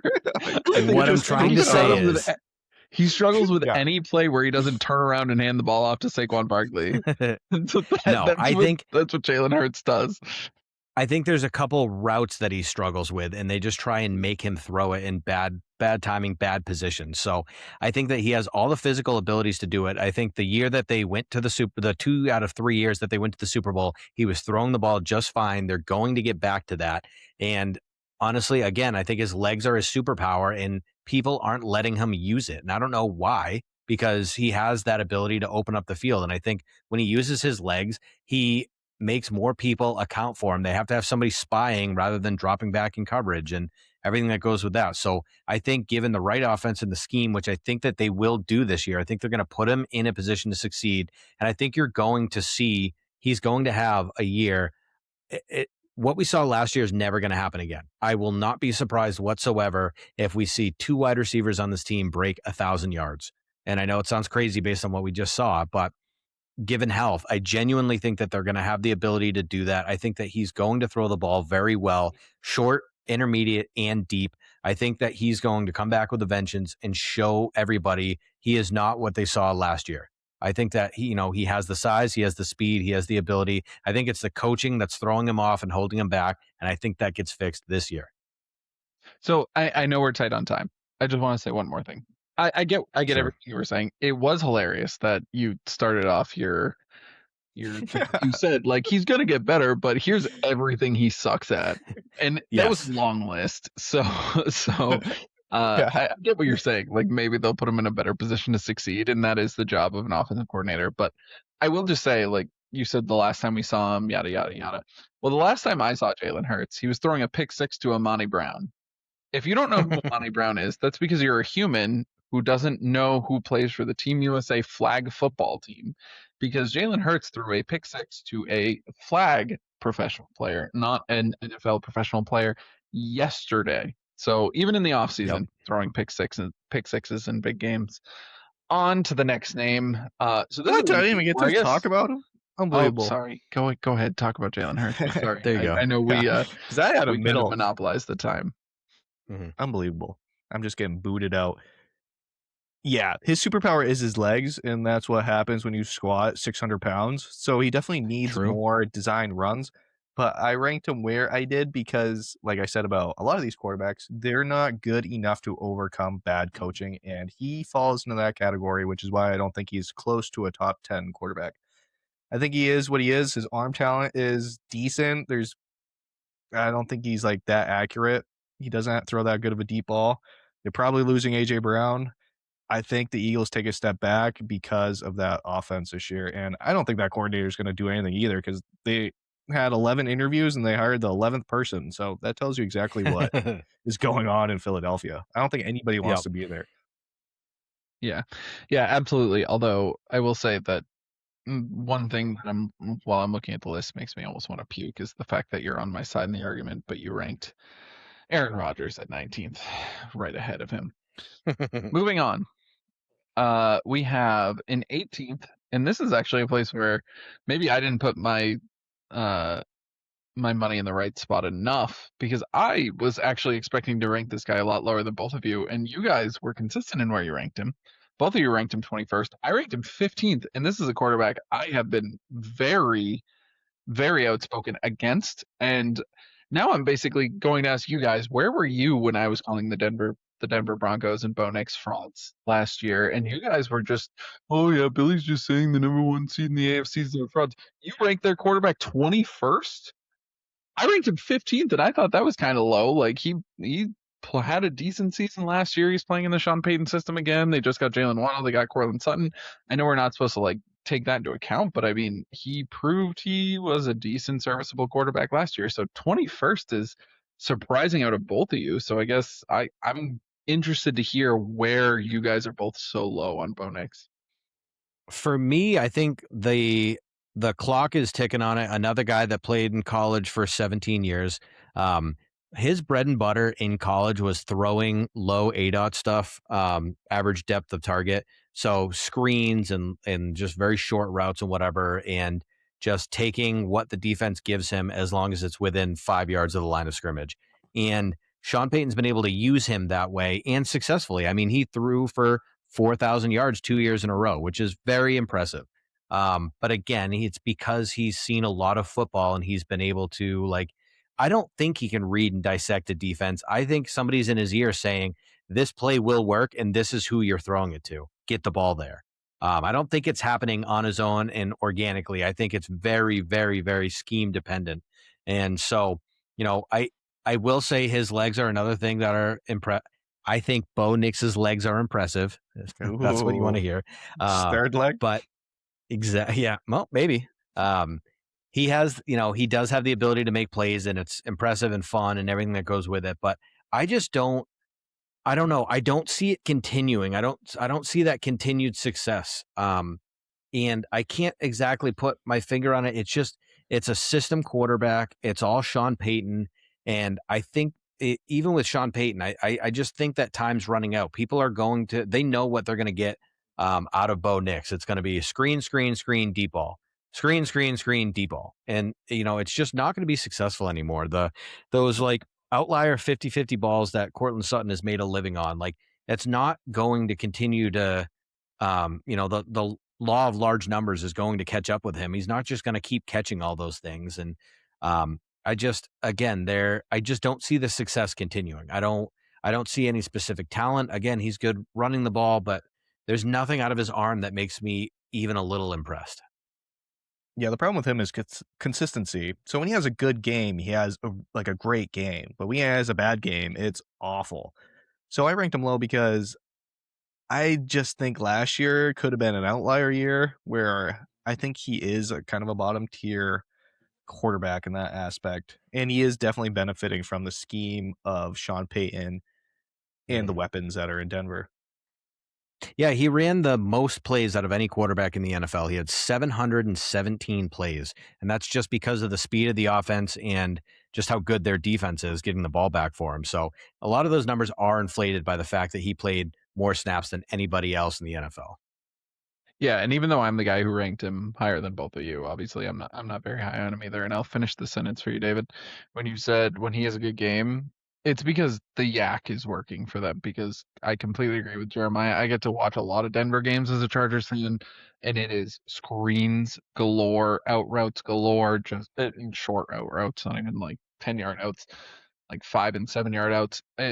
He's just not a lot of impressive throws out of him. Granted, he did look good in that playoff game in that late win against Josh Allen in the Bills, but right before he also exploded his ankle to keep the cupcake run alive for the Patriots. But yeah, just not a very impressive quarterback, just based on what I've seen. Yeah. Again, the consistency is there, but just about nothing else is, and the tape really isn't there. Yeah, 63% completion percentage when all you're throwing is screens and short stuff is not great. Right. And then on to the next name. This is the last name we'll do this week. So this will be the bottom 16 quarterbacks that we rank in the league. Next week, we will get into the top 16 quarterbacks we rank in the league. And before we move on, I will say Bo Nix is the first guy that I had in my tier as a true franchise quarterback. So that's the first guy we've talked about today. Wow, that's big for you. Quarterback. A bad franchise quarterback, but a franchise quarterback nonetheless. So he is in that tier, which I called the guy. Anyway, so in 17th, we have Indiana Jones, Danny Dimes. If this was a list about nicknames, I think we would all probably rank him number 1. But I had him 18th, J-Mo had him 18th, David had him 16th. We're pretty consistent across the board. Hopefully he comes back from the Achilles healthy, because unless it's kill, I'm always hoping everybody comes back from injuries healthy. Except for Tyreek Hill. Right. Mm-hmm. Doubling down on that for you. Yes, absolutely. But I don't know. He had flashes of brilliance when he was with the Giants.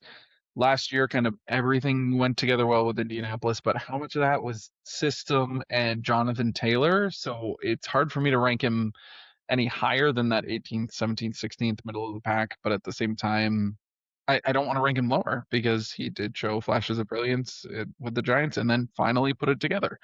So it's kind of double-edged sword there, where he has to kind of be right in that middle spot. And I have him in that needs improvement zone, because I think the team needs an improvement over Daniel Jones. Although now that they lost Pittman, I don't know how much I trust that offense outside of the quarterback. But over to you guys. What are your thoughts on Danny Dimes? Yeah, I pretty much just echo that. Like, he had some bad years with the Giants. He had some good years with the Giants. That organization is run very poorly and didn't exactly help him out much. And then he finally gets an opportunity with a good coach, good surrounding players, good defense, good running back, all that stuff.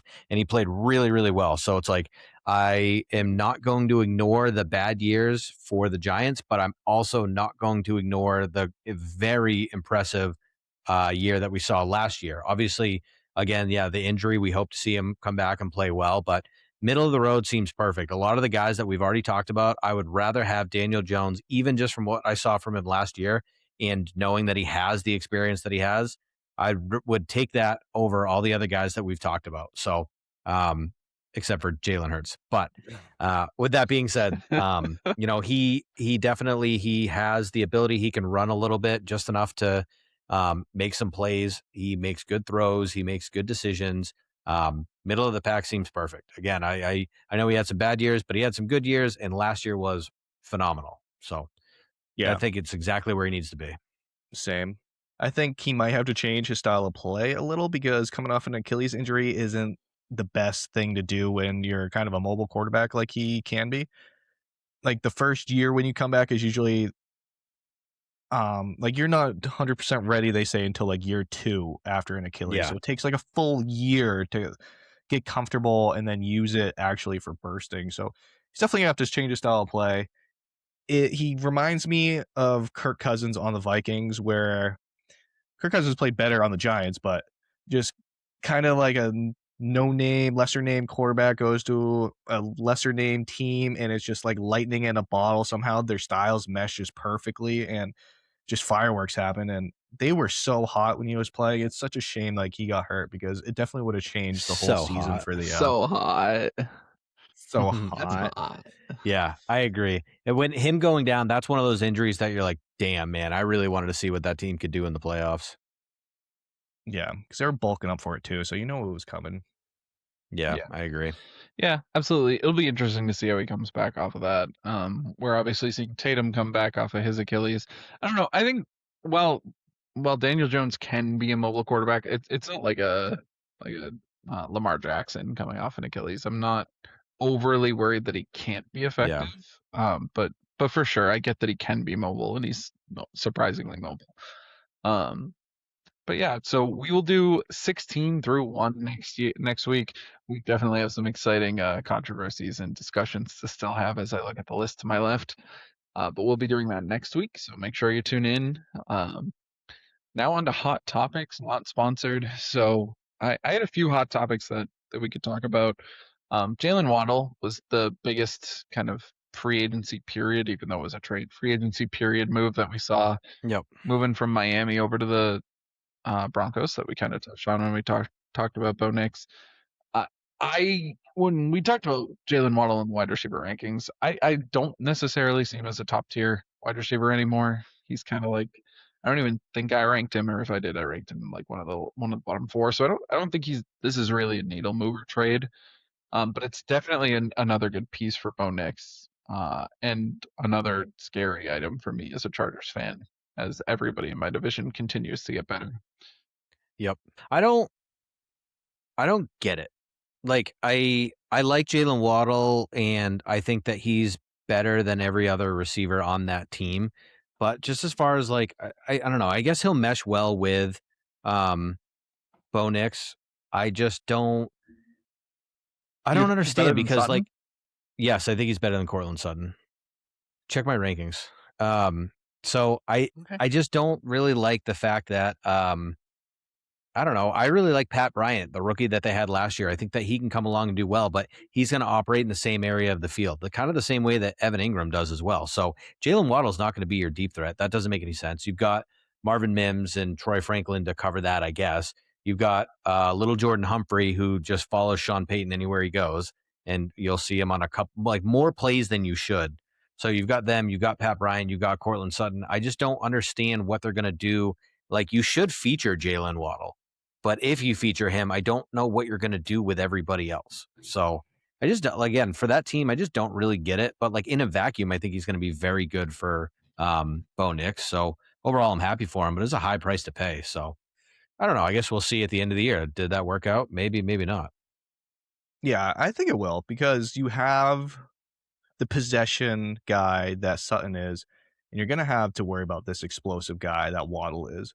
And you think about all those great Saint offenses, they always had that strong possession type and then a guy that can just take the lid off. And the guy was always like Ted Ginn, or like some no-name guy that like played way above his means to produce on the Devery Saints, Henderson, baby. Yeah, and even there's the list just goes on for the explosive guys that system produced. Now you have a guy you handpicked. You brought him into this system, and Waddle's a beast. So it's not like some scrub that's just like a fast receiver and he's just going to run certain routes. Like he's going to like be used in this offense in ways that I don't want to say he's never been used before, because I'm sure McDaniels has tried, but Right. I think Bo Nix and Sean Payton are more talented than Tua trying to get him the ball, especially deep. That guy got wheels. It's Yeah. gonna be exciting. I think so. Fun fact: I did have Jalen Waddle ranked 3 spots above Cortland Sutton in my rankings. Okay. I I was yeah, was so actually just clicking around looking for it. So good on you for the Yeah. consistency. woo, I did it. My next hot topic, and this would be where I would leave the room out of boredom, but I didn't know if you guys wanted to touch on anything March Madness. I know the one thing I'll bring up is that High Point player who, in beating Wisconsin with the buzzer beater to win the game, hit his first 2-point shot of the season. He was 68 for 138 from 3, and then was over 4 from 2 until he hit that layup Yep. to win the game, which is just insane how the NBA plays now, or how basketball at a high level, I should say, not the NBA. Whoa, high Plays level nowadays, but college. Yeah. How But he's dare just going to be Still some high level. salesperson at you? Wichita, I mean, Kansas that's next year. true. That's true. Yep. However, I mean, it's still a high level. It's still yeah. whatever, you I know, know. you know Mar- what I I'm just mean. kidding.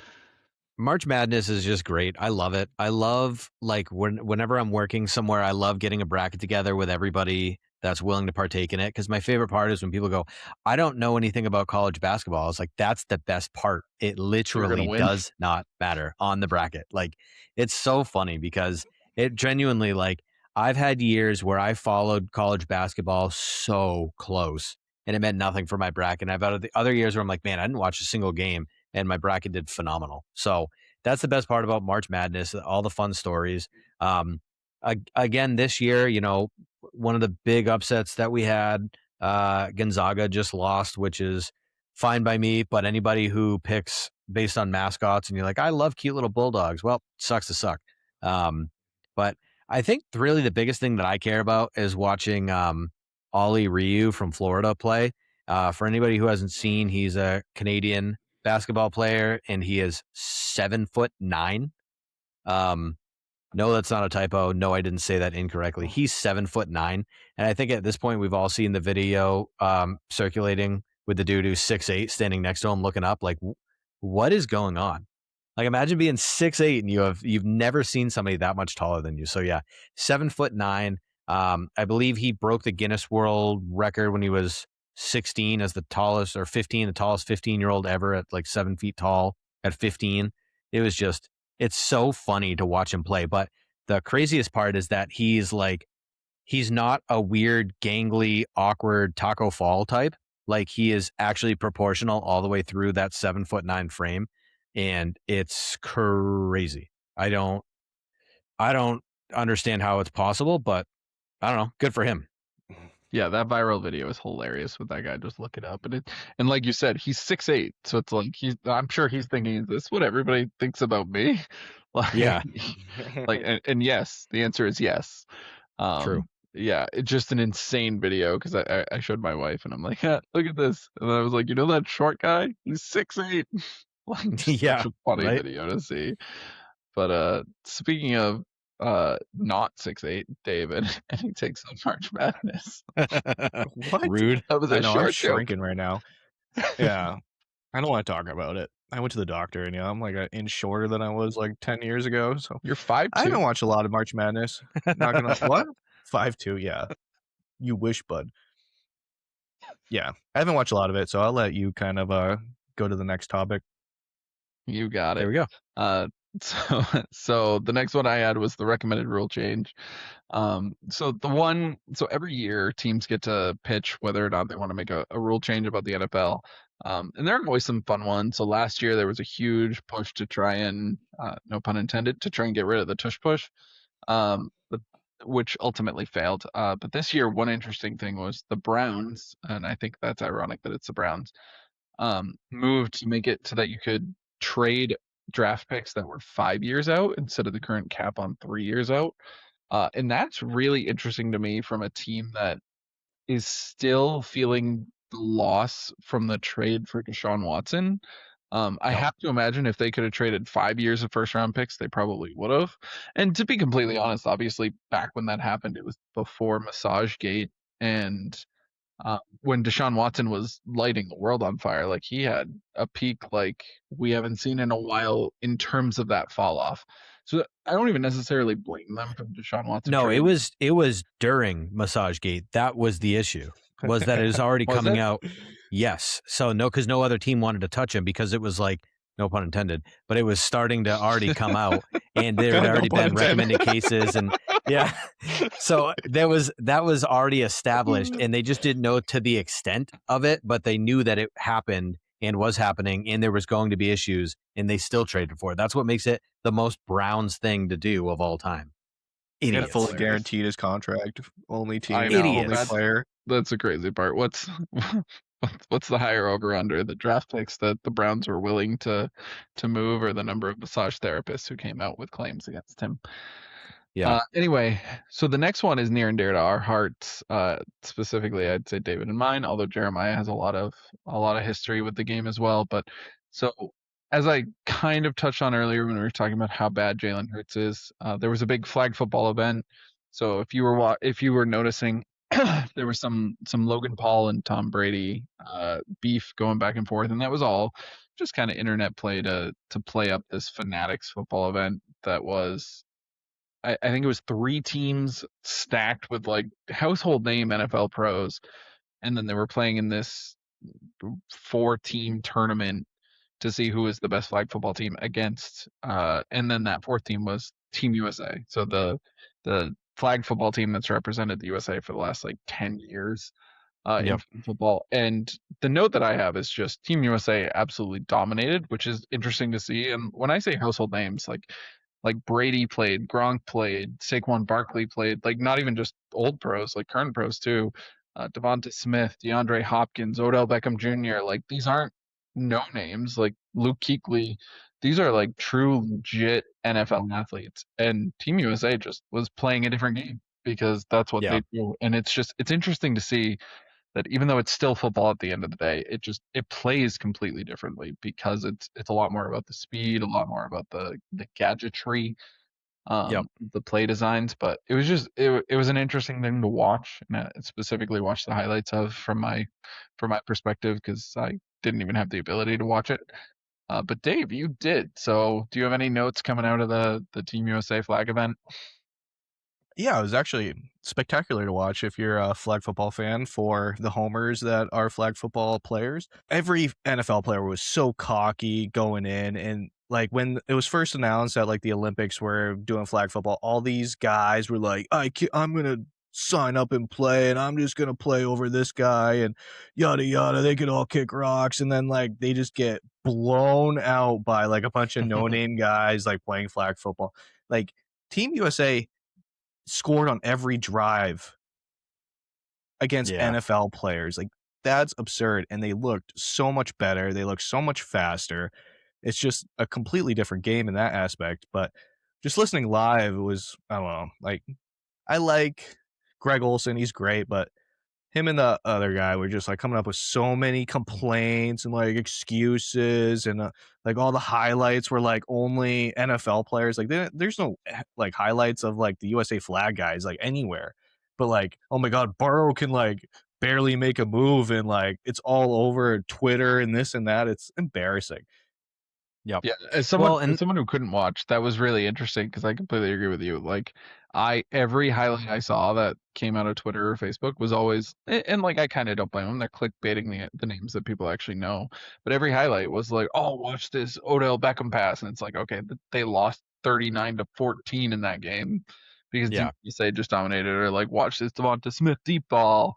And it's just, it's interesting. And again, it's clickbaiting because the names are the names people know. But yeah, It was interesting. You would think that the NFL pros dominated just by watching the highlights, and it couldn't be more to the contrary. Yeah. Well, and we're talking about something like when it talks about the skill set, like these guys aren't 50% speed of these NFL guys. They're 90% speed of the NFL guys. So they are also very, very fast. But, you know, if you're 90% speed and you're getting chased down, one shift of the hips and they can't pull your flag, and now they've lost their stride, and then you keep going. Like almost nobody in the NFL has ever practiced pulling flags. It's not something that you can just pick up and do right away. Me being a fat kid playing flag football, that was the only thing I could do was have some kind of shiftiness in my hips and some spin moves or whatever, because I'm not outrunning anybody. I just have to make sure they don't get my flag. It's the only thing I could do. So these guys in the NFL were not prepared for that. They looked completely outclassed, and it's always fun to see a cocky athlete get punched in the mouth like that. So love it. Yeah, and I think to your point, I wouldn't even say it's 90% speed. They might even be faster than the NFL guys because they're not built for the NFL. They're built True. solely for speed. Like, Right. you look at the ankles of some of these guys, and it could be a chicken wing bone. Yep. So the next note I had, and this is the last note I had, unless you guys have any others, was Gadaboo. So we talked about him earlier, explaining his ankle when we were talking about Jackson Dart's running back. So Cam Gadaboo, I think he's streaming a lot on Twitch or whatever. So he's a pretty outspoken dude, and he's not, I would say, the most careful with his words. And he came out and said that CTE was an excuse, and then he also said asthma was an excuse. To which he said, "Just breathe, it's air." So he's come out since and apologized. I mean, honestly, that asthma take is right. Is he wrong? Like, yeah, no. So, like, if you get overstimulated, have you ever thought about just calming down? Yeah. I mean, it's a great running back take, but if your quarterback said that, we'd be really scared. True. Absolutely. Yikes. Yeah, just a funny thing out of him. But any other topics before we move into Master Debater? I mean, not really. We could talk about how the WNBA increased their margins and their contracts and everything like that. They brought up with their CBA, like, their numbers, which is cool, I guess. Whatever. I think I sent you guys that thing where Angel Reese is restructuring her deal. She's signing a Supermax $1,400 contract. That also includes the use of a 2006 Honda Accord with 321,000 miles. No, I've never seen it. Exactly. So funny. But no, I don't actually want to talk about that. I love, nothing against the WNBA players. They're putting their heart and soul out there. They're training for this. This is their livelihood. They do great. They do the best they can. They're putting out the best product they can. It's just not getting watched. So that sucks. And I don't really want to talk about it any more than that. Absolutely. This is not a money podcast. However, if you want to go into money any deeper, shut up. Yeah, we won't, but I will. Just have a conversation with me on the side. Anyway, next up is round 5 of Master Debater. Shortly before each episode, our weekly judge will hand out the topic and assign each contestant a side that they then have to debate. Each contestant gets 90 seconds to argue their side, and then it's open floor until someone gives the judge just the right tug, and he explodes and showers us with his decision. No, I am never rewriting that intro. Anyway, so Sean Watson. I am the judge this week. And I was thinking, so my wife and I are looking forward to the next vacation that we take with the family. And I was just thinking, that plane ride, you're so excited to get to your destination. You're not necessarily excited for the plane ride, but one constant thing. So I guess this is assuming you're not traveling with family, just like assuming you're one person booking a ticket on it. Are you a window guy or are you an aisle guy? So, David, I will let you argue your side first. And I actually don't even remember which side you are, but I'm sure he's the aisle guy. No pun intended. I am the aisle guy. So I do think it is the best option. I'm just going to keep this a little short and sweet for you. I mean, you have the ability to stretch a leg, which is like any cramped spaces, like the ability to just like stretch that out. I love it, especially when I have my knee problems. Like the past few times we flew, like I try and sit so like my right knee is like in the aisle a little bit, just extended. They don't have a problem with it as long as you tuck it back and you're not tripping anybody. It's fine. You are the trash duty guy. You are the drink guy, which I don't mind. Keeps me occupied, keeps me busy. You're in control of the cleanliness of your seats, which is like, give me your trash. Let's get this out of here. I usually get the double snacks because of that, because I'm the first person in line. So I'm like, hey, like, can I get one more just in case? But like my major problem, let's say with flying, the past like I don't know 5 years, like I kind of hate flying. I'm becoming that person where I'm just a nervous Nelly every time I'm on an airplane. Claustrophobia gets me on airplanes, such tight spaces, but at least the aisle seat has some opening so it doesn't feel as contained as like sitting window.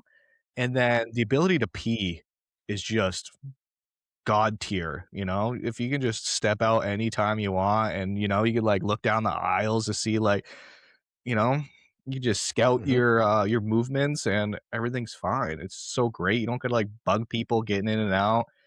And I don't know, like the window is okay, but if you're flying, like half the time you're flying, you're above the clouds anyway, so you can't even see anything. But like I said, the ability to stretch is just another level.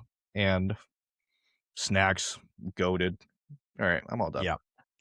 Yeah. So, you know what? I know I'm supposed to be arguing with Dave, but I have to give it up to him.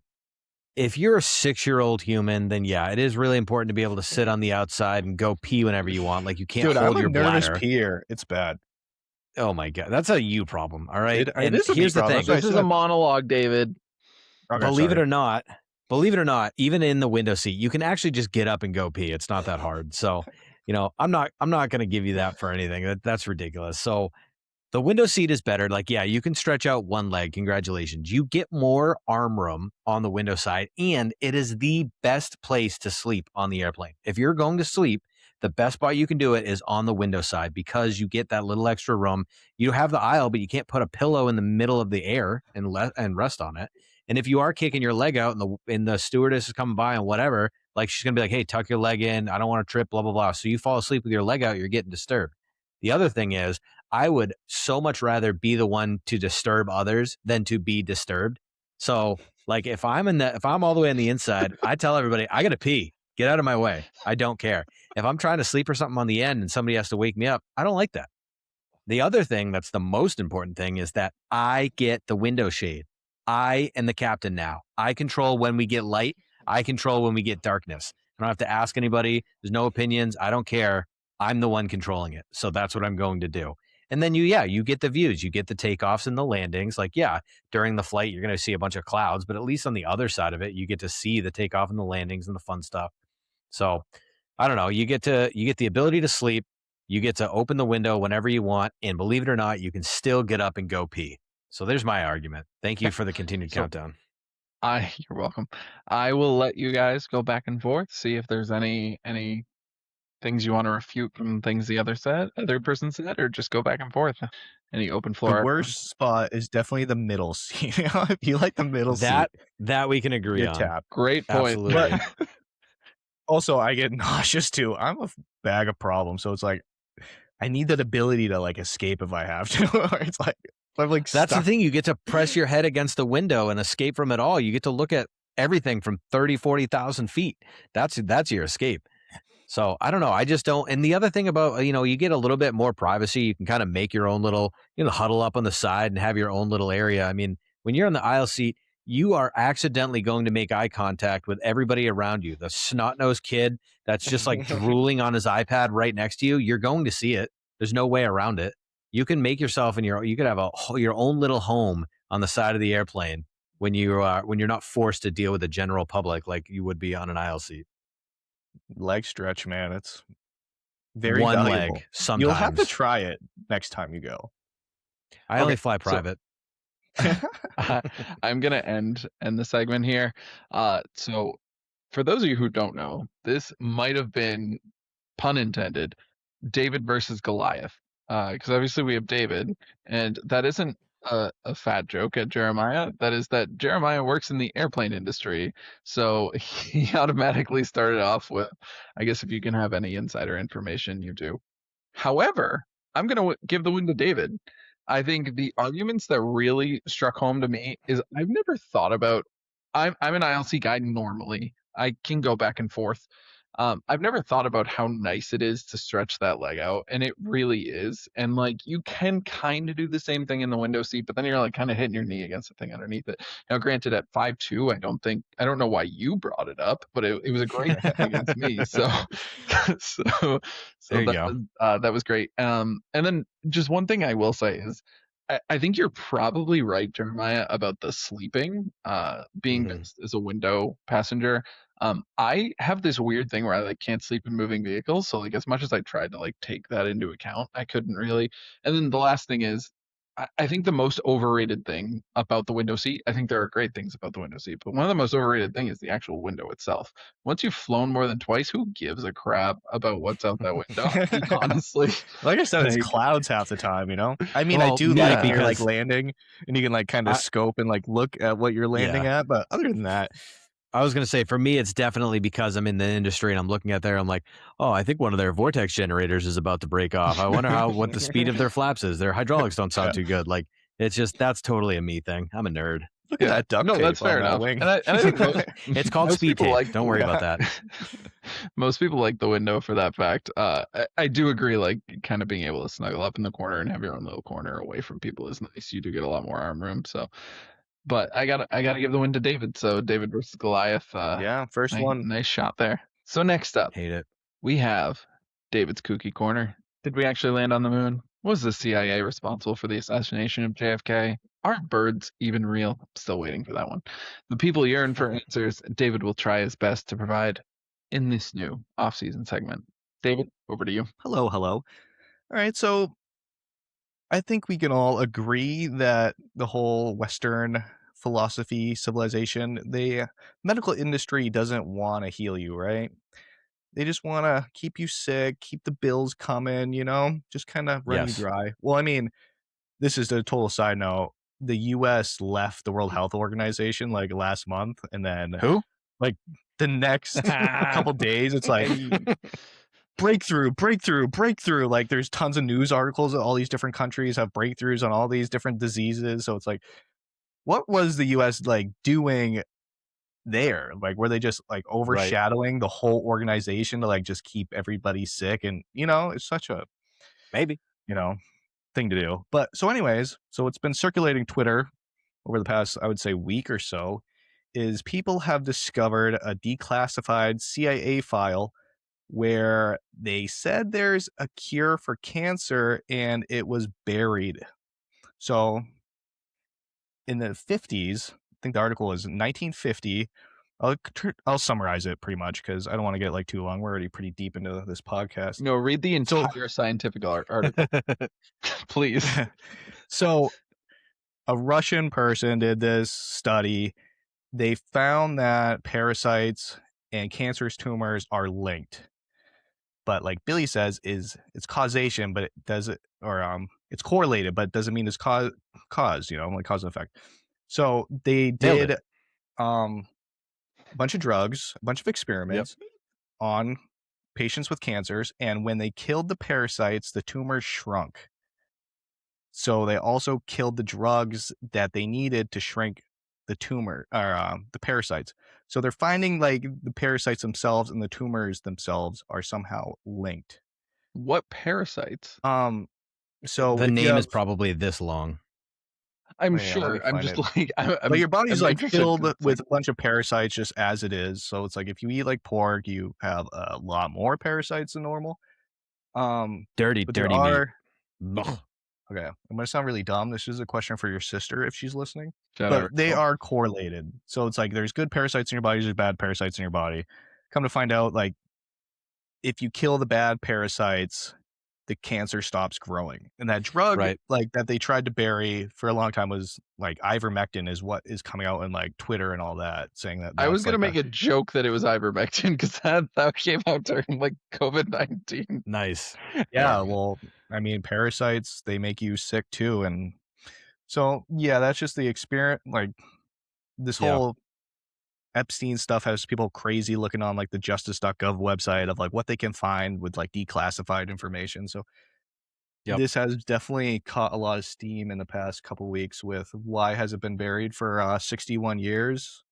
And Mhm. it finally is coming to light that they were making progress in the 50s about how to cure cancer and nothing Yep. has happened since.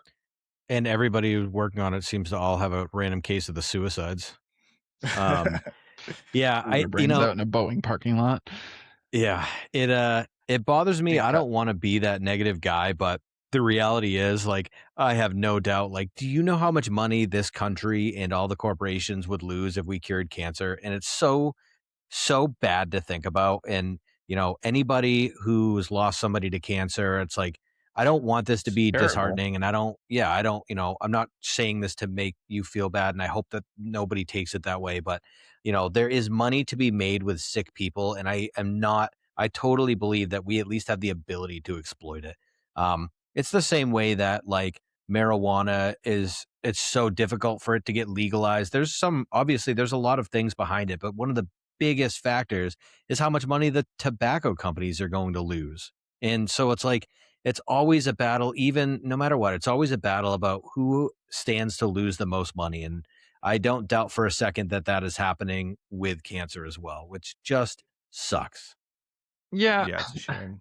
I don't know. I'll play Mr. Skeptic here. As you both know, I will always say that conspiracies are not necessarily my forte, and I will be quick to argue the status quo. Do I think that if you took like health insurance executives, if they would necessarily want a cancer cure to get out?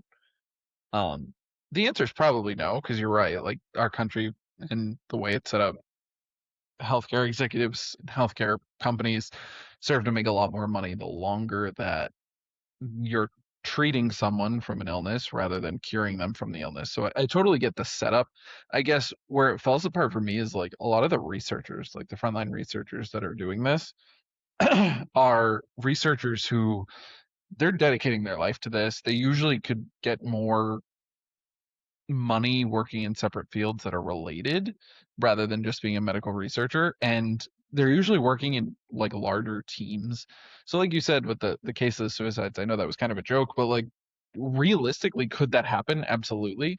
But I don't think there's not enough money to go around to keep people silenced forever on those large teams if they had such a breakthrough. And could it happen once or twice where they just kind of eliminate entire team that solved it? Sure, but like there's enough extremely intelligent minds working on a solution here in different sections, and even like non-health insurance company located. So I don't know. I have a really hard time believing this one. I also thought I set you Well, up it's just well. yeah. Well, it's necessarily saying like instead of focusing on tumors, which is kind of like modern medicine, like they kill the tumor. This is focusing on the other aspect, which Something is the else. parasites, which can cause infections and then cancer Yeah. as a result. Well, no, this feels really weird to compare it, and it might be totally tone deaf. So I'm very sorry, and it's not supposed to come off this way, but just what my brain went to, and I'm just going to say it anyway. When you have a bunch of moles in your yard, the solution isn't to get rid of the moles. The solution is to put down GrubX and get rid of all the grubs that are in the yard that the moles feed off of. And then they all leave because there's no grubs left. So it's like kind of similar in that sense of like, yes, the moles are the issue because they're ruining your yard, but the solution is actually killing the grubs to get rid of the moles. Disrupt the ecosystem that lets them thrive, right? Right. That it makes perfect sense. I get where you're going with David. I guess again, just my point is like I feel like we have enough independent laboratories and enough like true like cancer charities that aren't even linked to the health insurance companies. Anyway, that's just I feel like maybe this is Bill's skeptic corner that it needs to happen. Yeah. David's kooky Well, corner. it's good I to feel have like we're at two least different one sides guy. of the kooky corner. Problem is with Yeah. charities and foundations is you really look where the money is going. It's not going where it says it's That's going. a whole nother we For could sure. do a like, whole nother kooky corner on that one. 10% of like it's like going to just a bunch of people's pockets. That's all it really is. It's never really going to like who needs it the most. Yeah. Unfortunately, Red Cross and is a lot actually of one of the best organizations for that compared to everybody else. And a lot of the times it's administrative just in terms of, but yeah, absolutely. Sometimes it's literally just pocket lining. Totally get it. I'm just a little upset because, we won't talk about it because I didn't want to be connected to it. I thought I set you up with a good kooky corner earlier in this week and you didn't even take it.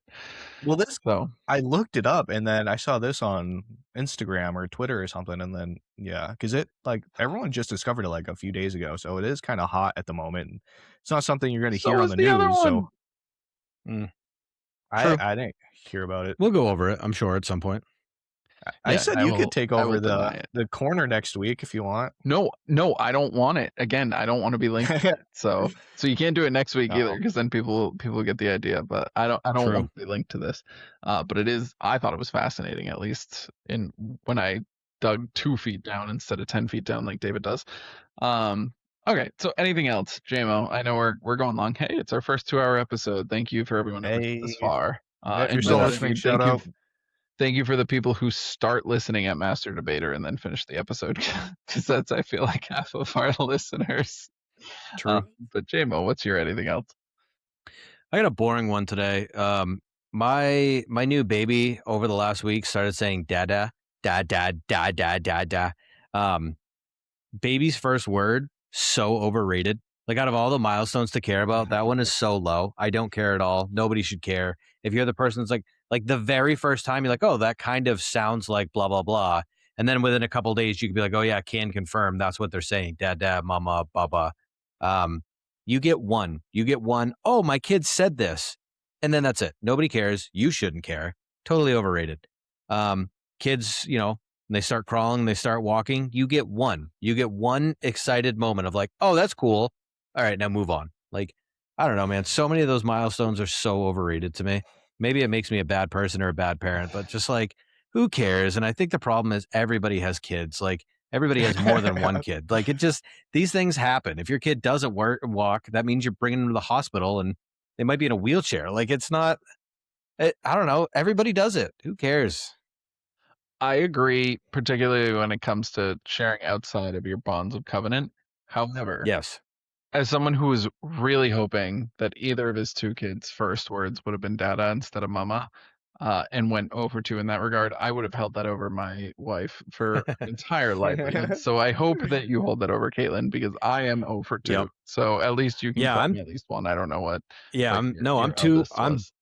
I'm definitely 2-0 on that, so I'm good there. But the problem is it gets flipped. So now, like, again, we're talking about a kid that's still drooling on himself and pooping all over the place and going da da da da da. And my wife's like, "Oh, all right, babe, get him. He's calling for you." He's not calling for me. It's the only word he knows how to say. Get out of here. Yeah, I You think can that's the pick 'em problem up. too. When they're that young, is they're just kind of babbling and they're just kind of learning just associations in that aspect. My son's like first word where he was confident saying it somewhat. It's still like, Can we if say it you're on the listening for it, podcast? yeah, it's Harley. It's the dog. Nice. Like, that's like, it wasn't That's like awesome. necessarily mom or dad, or it was like Harvey. And he's like, just Aw. petting the dog.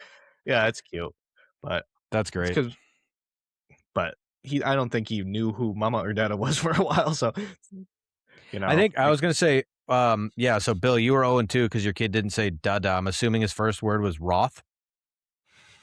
Roth IRA, absolutely. Yeah, he came out going Roth or traditional. Yeah, right. Over to you, Dave. What's your anything else? So we are getting older, guys, and It's one true. hobby that Who I told am me that? getting, I just like looking out the window. I'm just like staring at my house. I just like staring out the window and stuff. I am totally gonna get a bird feeder because there's so many like little birds, and it's such an old man hobby. But I see some like Orioles and some Blue Jays. I'm like, you know what? I'm gonna get a bird feeder and like watch that when I look out the window and just have something to like keep me busy.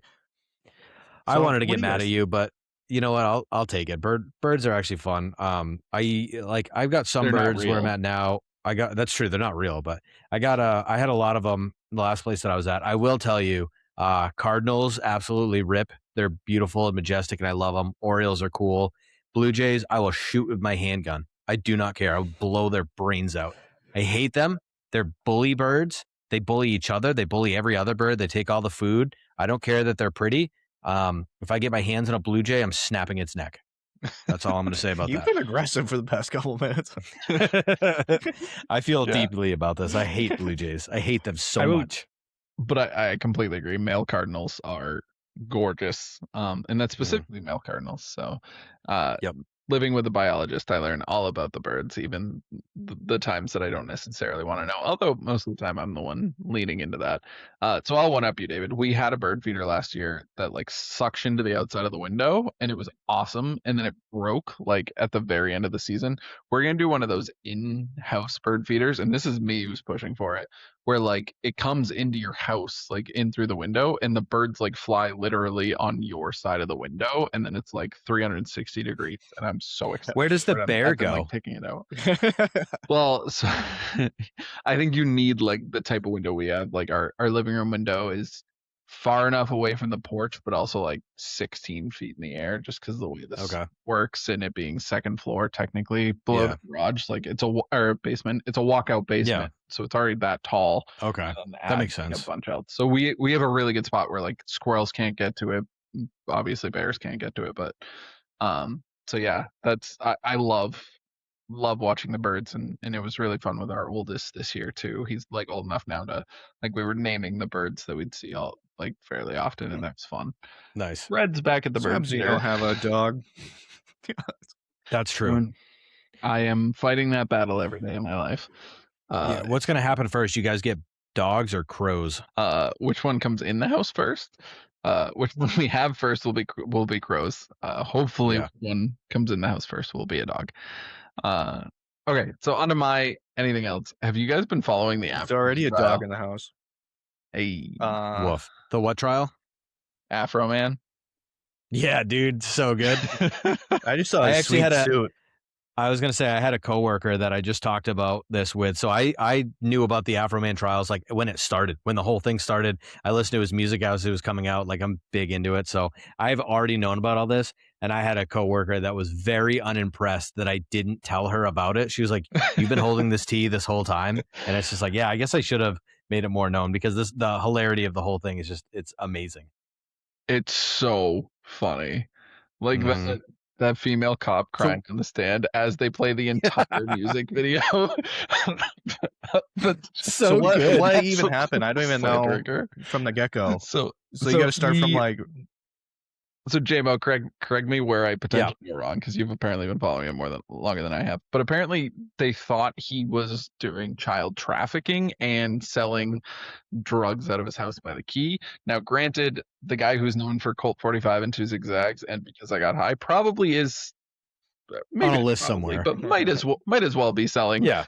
some of that, but not necessarily a child trafficking. But they raided his house, they kicked down his door, they ate cake that was in his fridge, they stole money from him, and they cake are or ice cream. apparently not intelligent enough where they looked at the camera system, said disconnect that, without understanding that most modern camera systems are a live feed that are uploading to the cloud continuously. So that was also caught on camera.